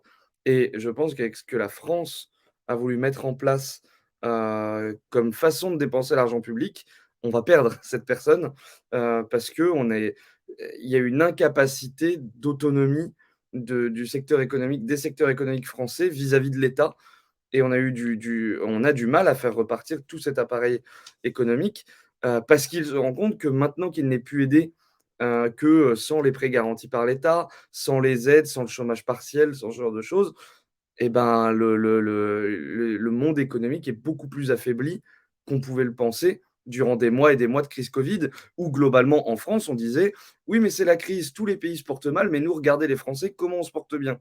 C'était faux, c'était, du maquillage sur une situation catastrophique et on est en train de voir cette situation catastrophique 2 ans ou 1 an après tout le monde, parce qu'on a voulu se cacher la vérité avec de l'argent public. Donc en plus d'avoir ruiné nos générations sur des générations, eh ben, on a caché une vérité qu'on se prend en plein dans la figure aujourd'hui, et qu'on regrette. Enfin, globalement, il y a des regrets sur cette situation et sur cette gestion Bah, de la crise Covid.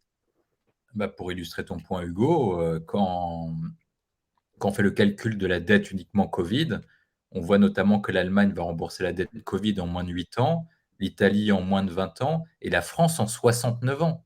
Ça veut dire que, je ne sais pas quel est ton âge précisément, mais tu auras certainement plus de 90 ans au moment où on aura Oui, remboursé juste la dette Covid, hein, juste la dette Covid. Donc du coup, ça pose ouais. la question de la gestion de la crise sanitaire. Mais pour aller plus loin, et je vais donner la parole à Clément sur ce point-là, sur la question de la crise éco que nous sommes en train de rencontrer.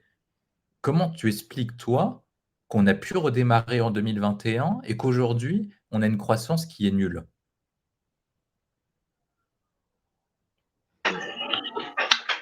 Je pense que d'une part, on avait sous-estimé l'inflation, parce qu'on ne pouvait pas non plus anticiper le conflit ukrainien, et d'autre part, on misait sur la croissance pour relancer la machine économique, alors qu'on aurait dû faire pendant des années des dépenses d'investissement au lieu plutôt de faire des rustines et juste colmater le pouvoir d'achat des Français. On a oublié d'investir sur le long terme, mais je pense que ça, on le paye cash maintenant en France, alors que d'autres pays en ont profité pour investir. Nous, on a juste fait des dépenses de court terme sans se projeter sur l'avenir. Je vais développer ton point. En fait, ce qu'on voit notamment sur la question de la crise économique en France, c'est qu'en fait, Emmanuel Macron, avec la politique du quoi qu'il en coûte, a fait une politique de soutien à la consommation, une politique qui était keynésienne très classique. Mais il n'a pas couplé cette politique keynésienne avec une politique de l'offre. C'est-à-dire qu'on n'a pas l'amélioration du cadre économique en France, on n'a pas d'amélioration du cadre fiscal en France, dans la mesure où les dépenses publiques ont explosé. Aujourd'hui, on atteint 62,5% de dépenses publiques en France.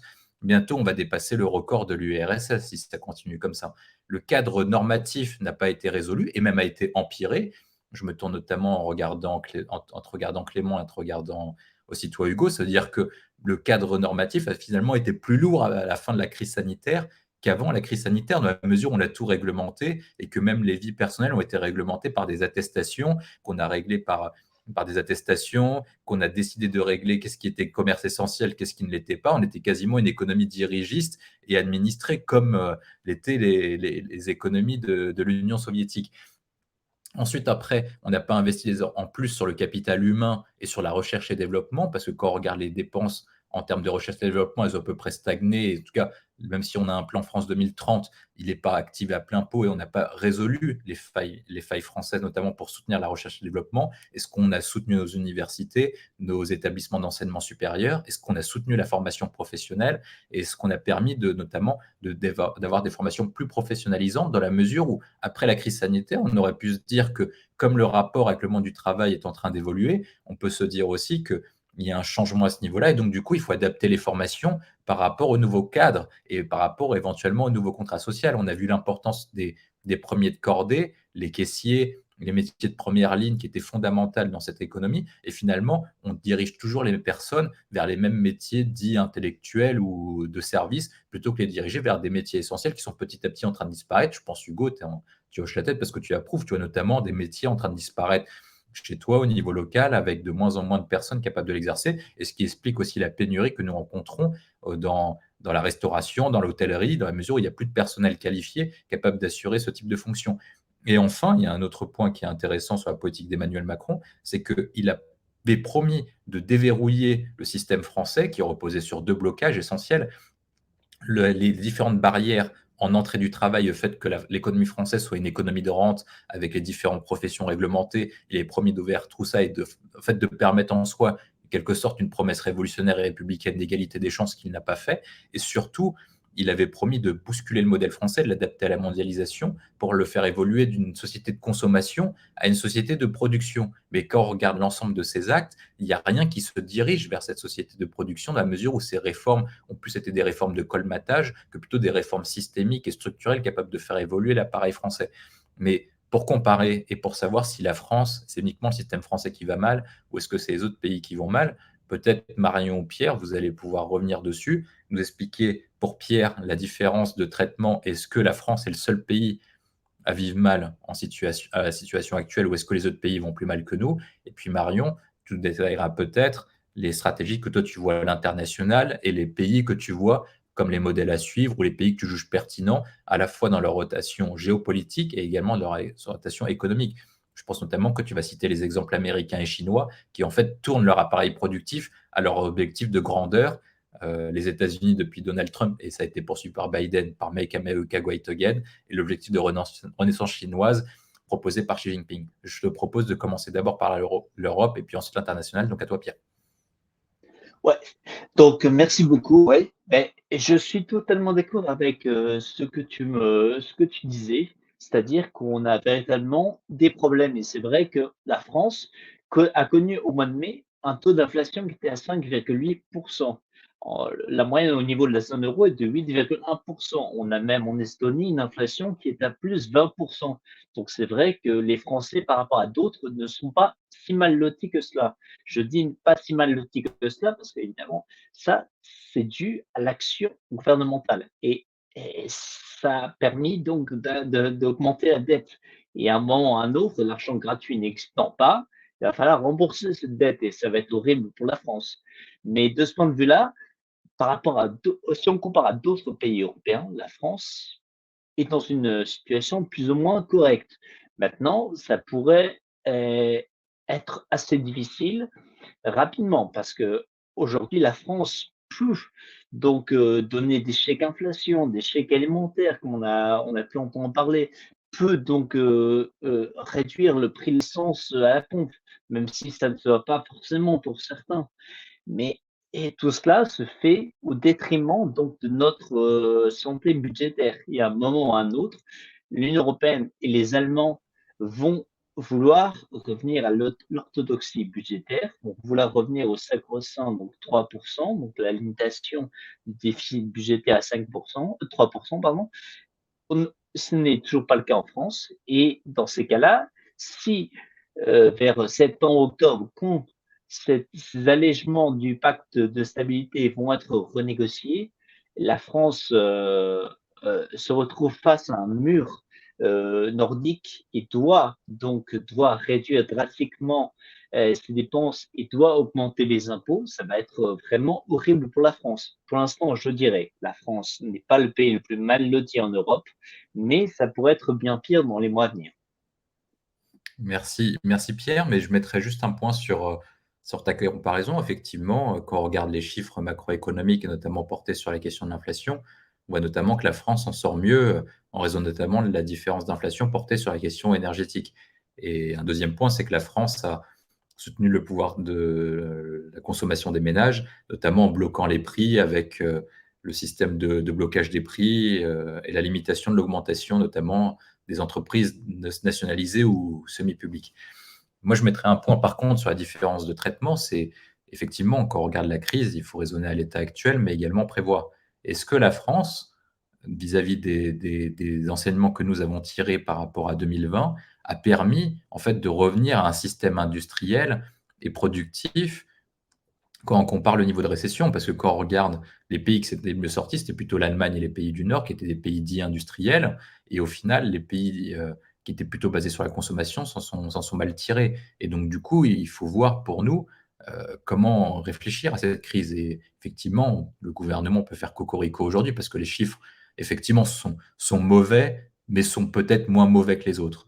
La question, c'est comment on fait pour en tirer des conséquences? Peut-être que Marion, tu peux nous expliquer, comment font les autres pays, comment fait la Chine, comment fait les États-Unis, et aussi tu vois d'autres pays dans le monde que toi tu vois plutôt comme modèle et qui permettent en fait de partir sur autre chose, et comment ils font pour répondre à la crise économique.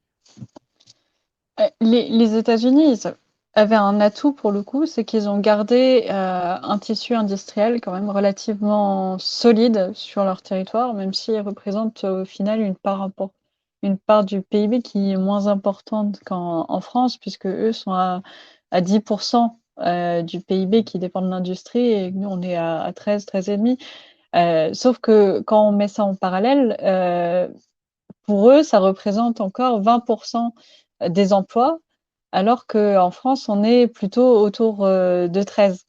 Donc, on a encore une part importante, en tout cas, d'emplois industriels. Et je pense que la question de la part dans le PIB, en fait, liée à toutes les énormes entreprises type GAFAM qui, je pense, vont biaiser la part effective de l'industrie dans le PIB total. Mais la création de richesse est telle aux États-Unis que finalement, on se rend pas compte. Les échelles sont différentes aussi. Donc, ils ont gardé quand même sur place un vrai patriotisme économique pour le coup, qui est très fort et qui est très sensible. Beaucoup de choses made in USA, c'est extrêmement mis en valeur. Hein. Ça paraît anodin, mais mine de rien, c'est considéré comme une vraie valeur ajoutée. Et du coup, ils ont alors ils ont certainement perdu quand même une partie de leurs compétences, hein, parce que même la part des emplois dans l'industrie a largement baissé depuis le début des années 2000. Ils ont perdu quasiment 6 points, donc ils sont passés de 26% à 20% des emplois dans l'industrie. Ils gardent encore les compétences et en tout cas le tissu de base qui leur permet de réinjecter dedans. De réinjecter rapidement, de pouvoir remonter en puissance, que ce soit sur la production. On pense aussi à la production automobile par exemple, qui est très importante hein, aux États-Unis, un peu comme en Allemagne en fait, d'une certaine manière. Il y a un modèle assez similaire. Donc ils ont ces capacités et ce tissu qui est resté, qui leur permet de mieux rebondir à partir de là.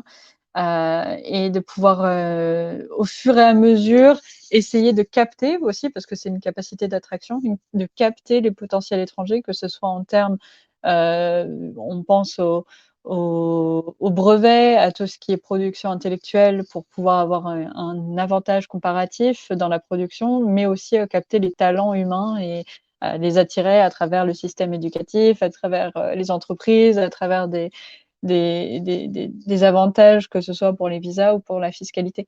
Donc, ils ont un système global qui leur permet d'être attractifs en soi et de pouvoir compenser ce qu'ils ont pu perdre depuis quelques années par ce cadre fiscal et de manière générale, ce cadre administratif, en fait, qui facilite les choses. Bon, qui a été un peu freiné avec le Covid, vu que ça a complètement, eux, ils ont été mis sous cloche pendant quand même assez longtemps.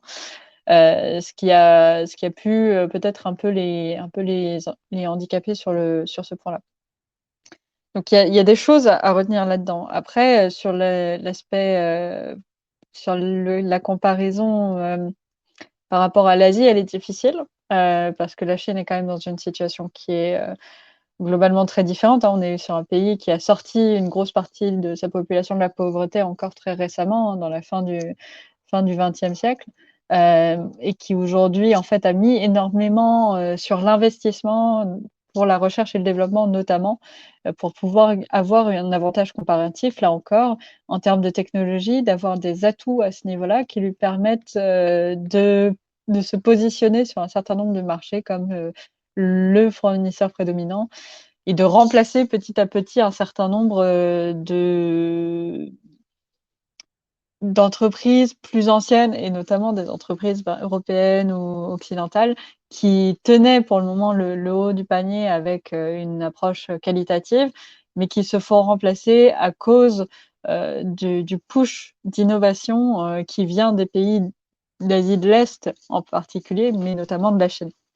Donc ils ont vraiment mis l'accent là-dessus et là, c'est le gros risque finalement, c'est que le carcan administratif dans lequel on a mis nos entreprises, finalement, les bloque tellement qu'elles ne soient pas capables finalement d'évoluer et de se mettre en concurrence face à des acteurs nouveaux qui sont soutenus, pour le coup, par le gouvernement. Et donc, il y a une politique qui est libérale, mais libérale avec des ajustements, hein, libéral avec un appui du gouvernement pour pouvoir pousser ces entreprises dans cette direction-là. Ça ne veut pas dire que c'est la solution parfaite. Hein, on le voit que ils restent avec des fragilités, même s'ils proposent des solutions qui sont très pointues sur le plan technologique. Sur un certain nombre de domaines, ils sont aussi vus comme proposant des services de qualité moindre sur le temps long. Je pense aux infrastructures. En Afrique, c'est le cas. Ils ont fourni un certain nombre d'infrastructures, des routes, etc. Et pour beaucoup de partenaires africains, beaucoup de gouvernements en sont revenus parce qu'ils ont vu que finalement, une fois qu'ils avaient délivré l'infrastructure, la durabilité dans le temps était beaucoup moindre. Il y a eu des effondrements, il y a eu simplement de l'entretien qui n'était pas là aussi, il y a du suivi qui n'est pas là, il y a une qualité de l'offre globale qui n'est pas aussi aboutie que ce que peuvent offrir les entreprises occidentales, ou en tout cas que les entreprises occidentales avaient beaucoup plus développé depuis un certain temps. Et je pense qu'il y a donc plutôt un modèle intermédiaire à trouver, ou en tout cas des choses à apprendre sur la façon d'encourager nos entreprises à pouvoir se développer, à pouvoir aussi se rassembler dans des champions, parce que ça joue aussi, hein, des champions à taille suffisante pour pouvoir peser sur un marché international très concurrentiel, et à pouvoir innover et avoir les moyens de pouvoir innover dans des bonnes conditions. Merci Marion. Je vais vous poser une question et je vais vous demander de répondre de façon très courte parce que on a pris un peu de retard par rapport au déroulé. Pierre et Clément, vous ajoutez un point, vous dites que le pire reste à venir et c'est par rapport à ma référence de tout à l'heure quand je disais euh, quand je disais tout à l'heure que quand on était en 2020, on espérait tous que demain soit meilleur qu'hier, et aujourd'hui, on pense que demain sera pire qu'hier. Et peut-être que vous allez nous dire pourquoi est-ce que le pire est à venir, notamment sur la question de la crise financière. Je vais commencer par Pierre. Tu veux nous dire pourquoi est-ce que toi, ton analyse, c'est que le pire est à venir, notamment avec une éventuelle crise financière. Ouais, alors on va peut-être me dire que je suis trop négatif et pas assez optimiste, mais en fait, c'est ce que tu as dit. Aujourd'hui, on est en stagflation et je dirais même plus, on est au bord de la slimflation, c'est-à-dire avoir de l'inflation et une baisse de la production. C'est ce qui nous prend au nez. Et véritablement, si et, le fait qu'on entrera en récession dépendra de la BCE, en fait, dépendra de l'augmentation des taux et de l'augmentation des salaires à côté de cela. C'est-à-dire, si l'augmentation est rapide, alors là, ça va être horrible parce que Clément pourrait en parler. Il y aura donc une pression additionnelle qui sera exercée sur la dette. On devra rembourser beaucoup plus. Et après, donc oui, et rien ne pourra suivre. Et donc, c'est pour ça, si les taux augmentent brutalement, on pourrait rentrer dans une crise financière. Et surtout, c'est le secteur des assurances qui pourrait être mis en danger parce que le système bancaire, depuis les crises précédentes, se porte bien, mais les assureurs ont pu investir dans des obligations qui étaient financées par la BCE. Mais si demain, donc il y a une augmentation brutale des taux, ces assureurs ne vont pas pouvoir rembourser. Et donc, on va se retrouver avec les lois Sapin, par exemple, en France, qui seront appliquées et on va bloquer donc les assurances vie par peur justement que tout s'emballe et que d'une crise économique, on débouche sur une crise financière.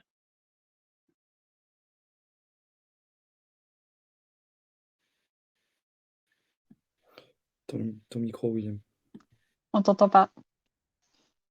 Pardon, désolé, j'avais mon micro coupé, merci. Non, je disais, merci Pierre. On parle d'une crise financière à venir. Tu vas peut-être nous expliquer pourquoi est-ce qu'on parle d'une crise financière à venir. Je crois que c'est lié à la déclaration du gouverneur de la Banque de France et à l'éventuelle décision de Christine Lagarde de faire remonter les taux. Pourquoi est-ce que c'est vraiment si dangereux que ça? Et pourquoi ça nous rappelle de mauvais souvenirs, et notamment avec le parallèle 2008, avec la crise financière, et le parallèle de la crise des dettes souveraines et la menace sur la zone euro? À toi, Clément.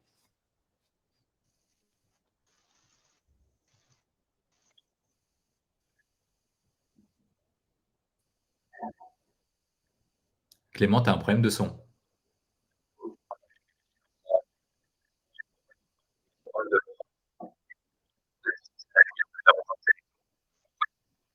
Non, tu as toujours un problème de son, mais bah, euh,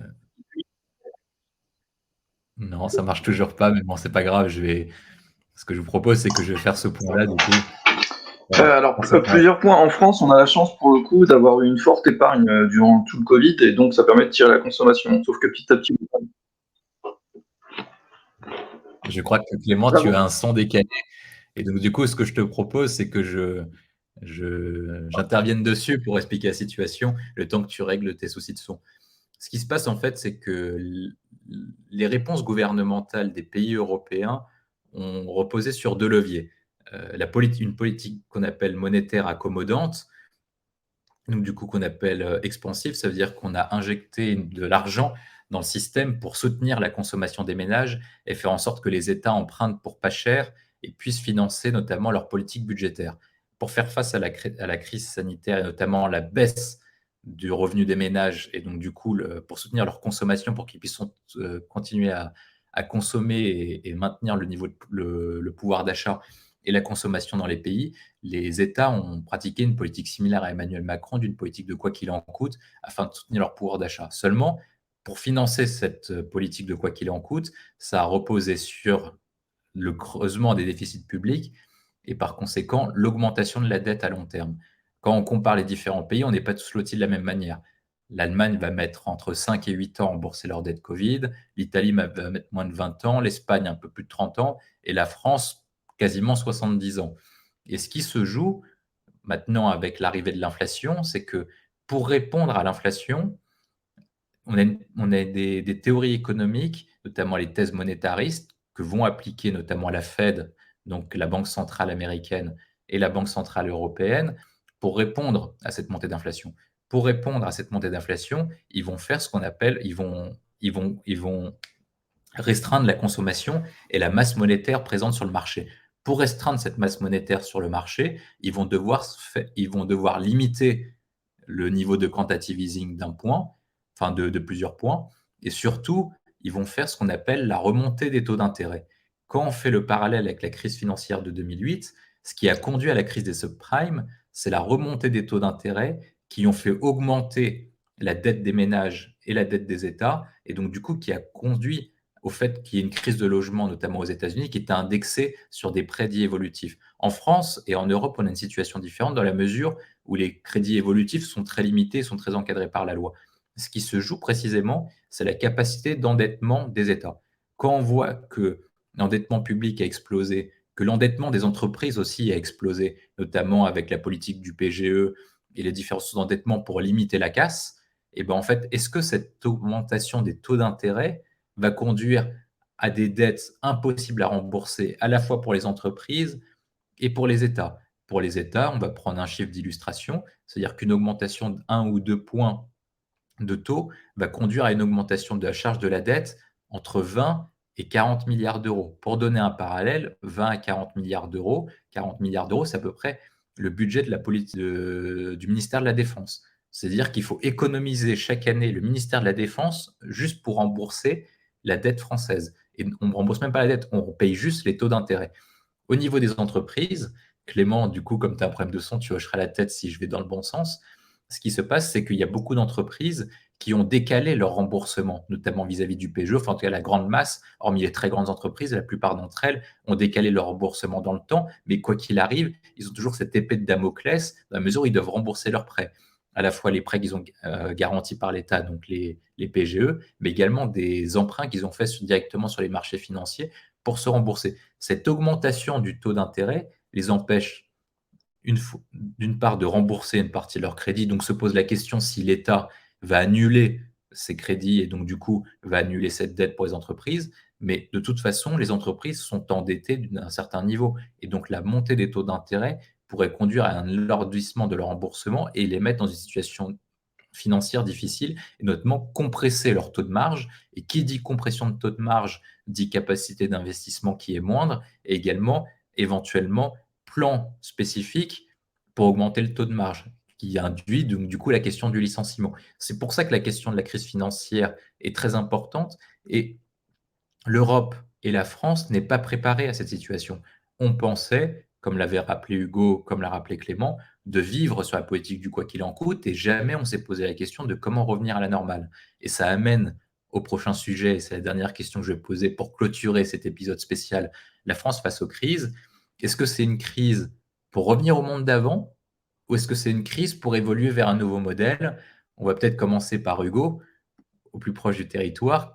Quel a été l'impact sur la question de la crise sanitaire, de la crise économique, de la prochaine crise financière, de la crise diplomatique et donc du coup l'arrivée de la guerre en Ukraine? Et comment est-ce que tu vois le monde d'après-crise? Est-ce qu'on va revenir au monde d'avant qui n'était pas forcément très avantageux pour nous? Ou est-ce qu'on va arriver sur un autre modèle et faire évoluer vers un nouveau monde? Oui, alors bon, déjà pour les conséquences, globalement, c'est le consommateur final qui trinque toujours. Donc, c'est des ménages qui ont peu de pouvoir d'achat, des classes moyennes qui n'existent quasiment plus. C'est soit des classes basses, soit des classes hautes. Il n'y a plus forcément de milieu, en tout cas dans les façons de vivre.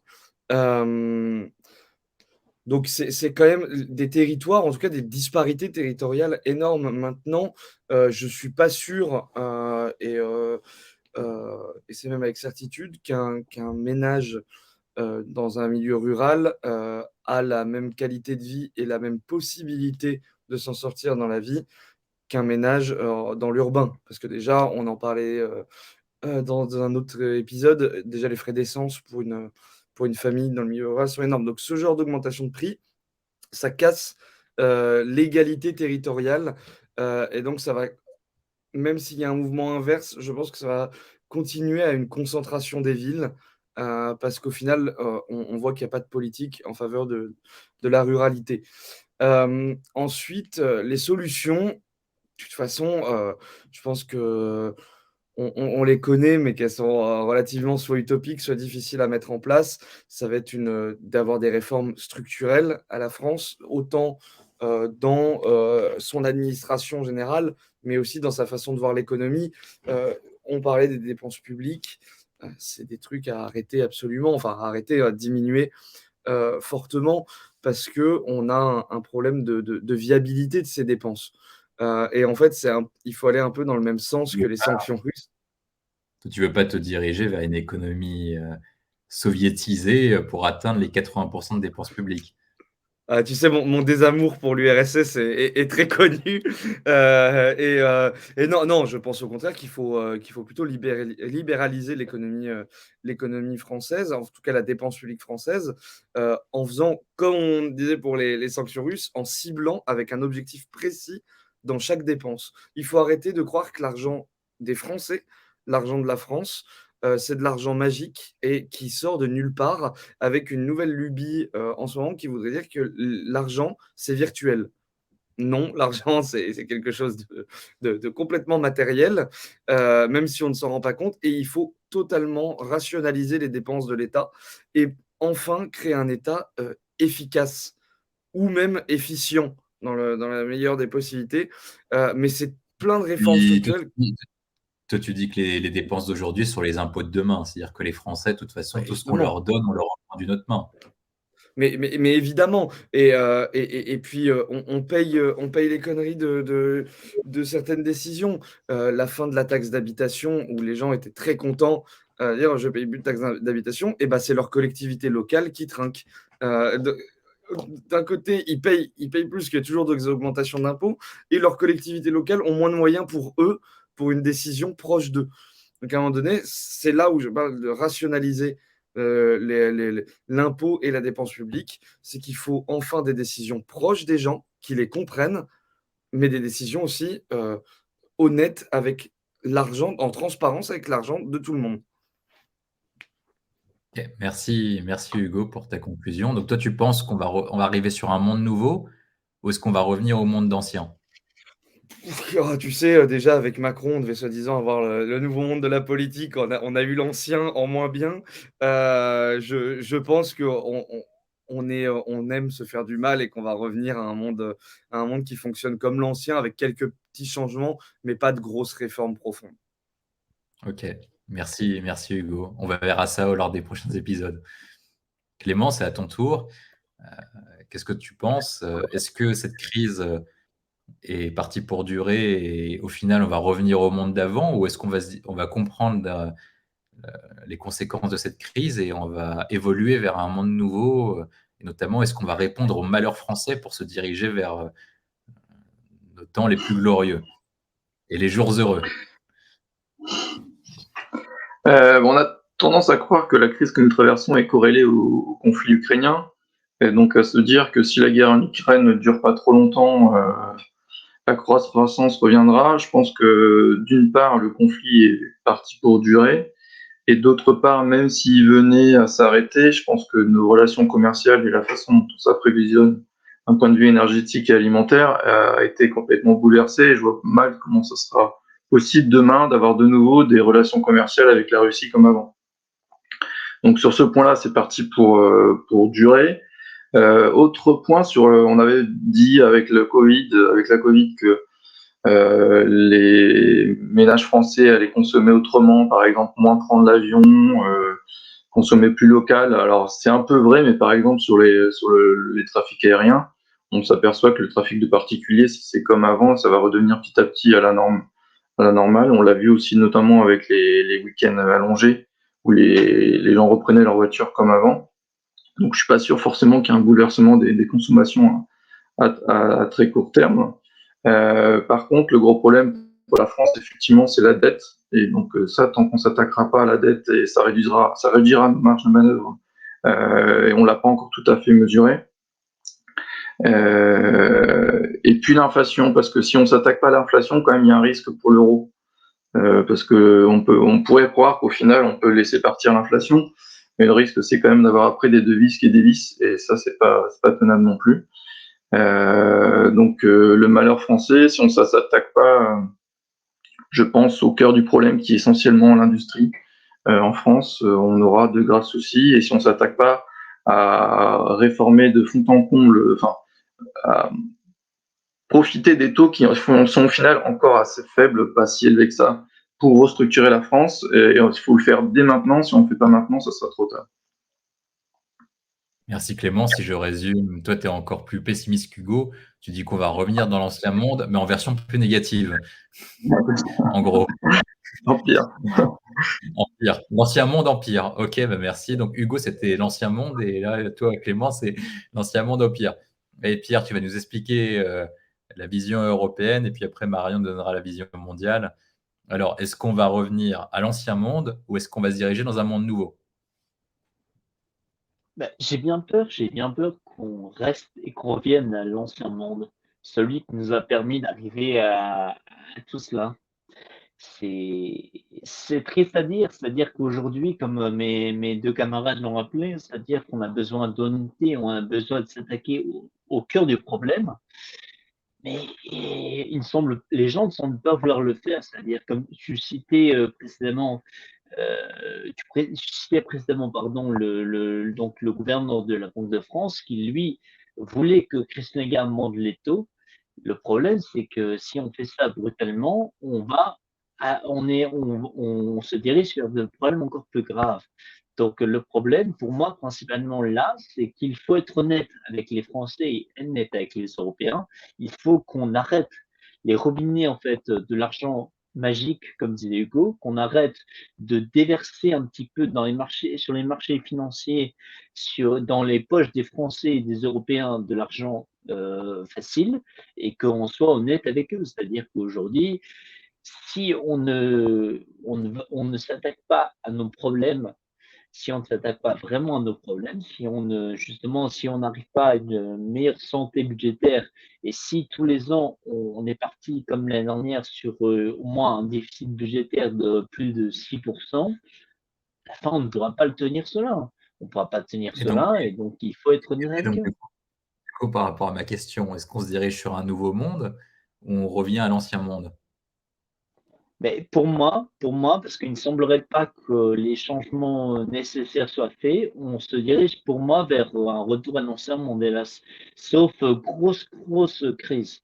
On se dirige vers ça, mais pour Si moi, tu veux c'est des très crises, là, je négatif. crois qu'on en a. Si tu veux des crises, là, je crois qu'on en a pas mal, là, quand même. On en a donné Mais quelques illustrations. le pire reste à venir, comme je te dis. Le pire reste à venir et donc c'est pour ça, en fait. Si justement il n'y a pas de remise en cause, s'il n'y a pas de réflexion au plus haut sommet de l'État, les choses n'iront pas mieux. Et beaucoup de monde critique, par exemple, Christine Lagarde, qui est vue comme trop politique par rapport à la BCE.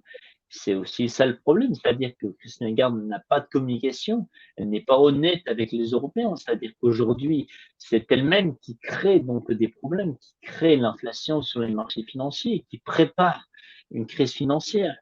Mais ça, on ne l'entend pas, c'est-à-dire elle se fait muette comme on pouvait d'ailleurs, comme certains dictateurs en Afrique peuvent se montrer, elle ne dit rien. Et donc, la réunion de jeudi, j'espère, annoncera des changements, mais si rien n'est fait, je pense qu'on va se diriger vers un retour au monde d'avant. Hein. Donc, donc tu es comme Pierre, comme Clément, pardon, le monde Mm. d'avant, pire. Ok, bon, bah, très bien. Marion, à ton tour, est-ce Un peu que, d'optimisme. est-ce que le monde dans lequel on vit, est-ce qu'on va se diriger dans un nouveau monde ou est-ce qu'on va retourner à l'ancien monde et comme certains le disent, empire? Alors, si on prend le point de vue international, au-delà de la crise économique qu'on traverse directement, les cartes sont un peu en train de changer quand même, globalement. La volonté des États-Unis de rentrer dans un conflit avec la Chine, de fragiliser la Chine pour éviter que celle-ci ne devienne la puissance principale à l'horizon 2049, c'est quelque chose de concret.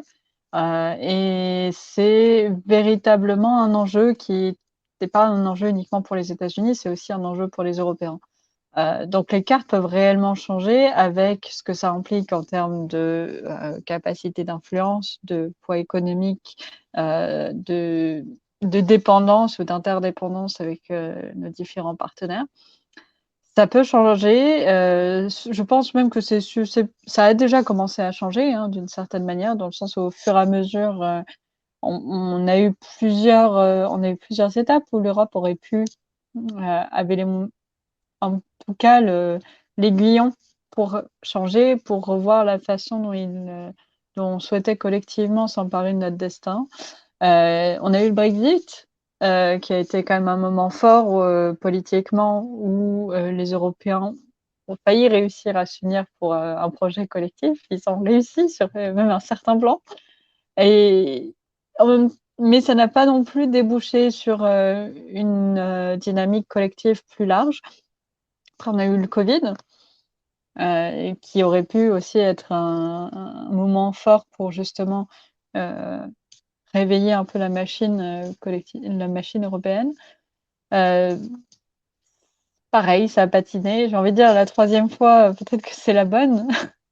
Et là, c'est la crise ukrainienne avec ce que ça implique pour l'Europe, mais aussi derrière en termes de positionnement vis-à-vis des États-Unis et vis-à-vis de la Chine. Je pense que même si l'Europe, les États membres ne changent pas profondément, le monde changera sans eux. Donc on en subira les changements dans tous les cas. C'est pas forcément le problème, c'est que si on les subit, on sera pas maître de ce qu'on fait, on sera pas maître de la façon dont ces changements sont vécus et sont de la façon dont ils affectent les citoyens. Et ça, c'est problématique. Dans ce sens-là, oui, ça pourrait être pire, mais c'est aussi un moment justement de bascule où il faut pouvoir s'en emparer.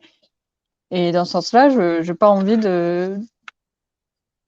d'assurer qu'aujourd'hui, les cartes sont déjà battues d'avance et qu'on ne peut pas retrouver une place dans ce nouveau schéma qui est en train de se construire. Merci Marion. Bah, écoute, ça fait du bien parce que moi j'ai à peu près le même avis que toi. C'est-à-dire qu'il y a trois négatifs et deux positifs. Moi je pense que on aurait été en 2008-2010, on aurait pu se dire qu'on aurait pu repartir comme avant, voire même en pire. Et c'est ce qui s'est passé. C'est ce qui s'est passé malheureusement. Mais les Français et le monde ont fait face à des changements et des mutations qui les ont impactés au quotidien. La crise sanitaire les a conduits à rester enfermés chez eux pendant plusieurs semaines et plusieurs mois. Et ça a eu des impacts très forts, notamment sur leurs rapports sociaux, les rapports même du contrat social et leurs rapports par rapport au monde du travail, et même leur philosophie avec eux-mêmes. Ils ont pu voir notamment que le système français qu'on leur avait décrit, notamment sur le système de santé qui était le meilleur du monde, s'est écroulé par rapport au système de santé allemand, alors que nous dépensons exactement les mêmes dépenses publiques par habitant, et que l'Allemagne avait plus de lits, qu'ils avaient plus de médecins, et qu'ils étaient mieux, enfin qu'ils avaient plus de médecins, et surtout qu'ils étaient mieux payés que par rapport au système de santé français. Notre système éducatif, on dépense quasiment, on a les dépenses publiques les plus élevées au monde sur le système éducatif, et pourtant notre classement PISA baisse chaque année. Et chaque année, nos élèves sont de moins en moins préparés sur le marché du travail, les inégalités se renforcent, et notre système ne permet pas de répondre à la concurrence des systèmes est-asiatiques, voire même du système excellence de système d'enseignement supérieur américain. Et on n'a toujours pas de remède, malgré la nomination de Pape Ndiaye, et qui va encore augmenter et accentuer les problématiques françaises. Quand on regarde le système français globalement, que vous avez très bien décrit, c'est que chaque année, on trouve de nouvelles solutions pour dépenser encore plus d'argent, et un argent que nous n'avons pas. Et malgré tout, malgré l'augmentation des dépenses publiques par rapport au PIB, on atteint quand même aujourd'hui 62,5%, et il y a de plus en plus de pauvres.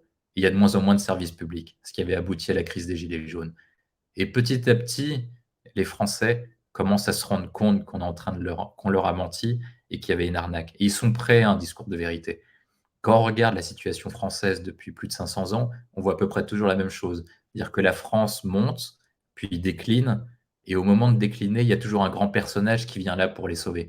Il y a eu le cardinal de Richelieu, il y a eu Louis XIV, il y a eu Napoléon Bonaparte, et puis il y a eu le général de Gaulle. Alors, ce que cherchent les Français au XXIe siècle, c'est l'héritier moderne de Napoléon Bonaparte et du général de Gaulle. Et petit à petit, les Français se disent qu'ils sont prêts à des efforts plus importants et à des changements plus importants, parce qu'ils ne veulent pas revivre les 40 années que nous avons perdues et les 40 piteuses après l'époque des 30 glorieuses. Alors oui, Emmanuel Macron avait raison, les Français veulent renouer avec les jours heureux, mais ils sont prêts à faire des efforts supplémentaires pour renouer avec ces jours heureux. Ils veulent reprendre, comme l'a dit Marion, la maîtrise de leur destin, ils veulent reprendre la maîtrise de leurs rêves, de leur destinée, ils veulent reprendre la maîtrise de leur pays, ils veulent reprendre la maîtrise de leurs frontières, ils veulent reprendre la maîtrise du destin de leurs enfants. Actuellement, les Français pensent que leurs enfants vivront moins bien que eux n'ont vécu, ou encore moins bien que ceux de leurs parents. Est-ce qu'ils sont toujours prêts à accepter ce déclassement continu? Jusqu'où nous sommes prêts à aller? La France, le pays du général de Gaulle, le pays des Lumières, a été incapable le week-end dernier d'organiser un match de foot. C'est-à-dire que notre pays est tellement déclassé qu'on est quasiment un pays du tiers-monde. Et même les pays du tiers-monde seraient mieux sortis que nous parce qu'ils savaient qu'ils auraient dû faire des efforts supplémentaires pour organiser une telle compétition.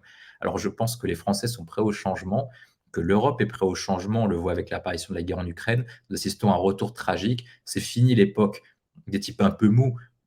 Ils ont besoin des types durs, ils ont besoin d'un chef fort, capable de les mener et capable de se redresser, comme les Anglais l'ont fait avec Boris Johnson en désignant l'héritier moderne de Churchill et comme les Américains l'ont fait en désignant Donald Trump qui devait restaurer la grandeur de l'Amérique comme l'avait fait Ronald Reagan. Je pense que les Français sont prêts à désigner l'héritier de l'empereur des Français, donc Napoléon Bonaparte et du général de Gaulle, et qu'on se dessine vers le retour des jours heureux, mais ça n'arrivera pas forcément maintenant, c'est là où je suis d'accord avec vous. Je pense que la France va continuer à tomber, et au moment où on sera au point irrémédiable, quand la France sera à la croisée des chemins, les Français sont prêts à prendre leur destin en main pour pouvoir se redresser. Voilà à peu près ma conclusion. Donc du coup, on a des avis différents et c'est bien de pouvoir échanger dessus. Ce que je propose aux abonnés, c'est qu'on va se retrouver progressivement dans les prochains épisodes pour détailler en fait chacune des crises, pour entrer en détail. Lors de cet épisode, La France face aux crises, on essaie de vous faire une introduction et un panorama de notre analyse de la situation, des analyses de Clément, de Marion, de Pierre, d'Hugo et même de moi-même sur les différents points. On va rentrer petit à petit dans les détails, dans les solutions qu'on préconise sur chacun des points. On va continuer à décrypter le monde dans lequel on vit, parce que si on est incapable de décrypter le monde dans lequel on vit, on est incapable de proposer une alternative et surtout une perspective pour la France. Et comme le disait le cardinal de Richelieu, gouverner, c'est prévoir. Alors, on va essayer de prévoir pour que la France soit dans un meilleur état de gouverner. D'ici là, si vous avez des commentaires à nous faire, si vous avez des remarques sur des points précis, des questions, n'hésitez pas à les adresser en commentaire. Afin de nous aider et aider cette vidéo, n'oubliez pas de liker la vidéo et de vous abonner à la chaîne pour ne pas manquer de prochains épisodes et de prochaines actualités. Notamment, la semaine prochaine, nous allons revenir sur le conflit entre la Chine et les États-Unis et les origines du conflit, notamment avec Marion Pariset, comme lors du dernier épisode, qui va expliquer pourquoi est-ce que la guerre de l'opium a eu un impact aussi fort dans la volonté de renaissance chinoise. D'ici là, je vous souhaite une bonne journée et à très bientôt. Au revoir. Au revoir.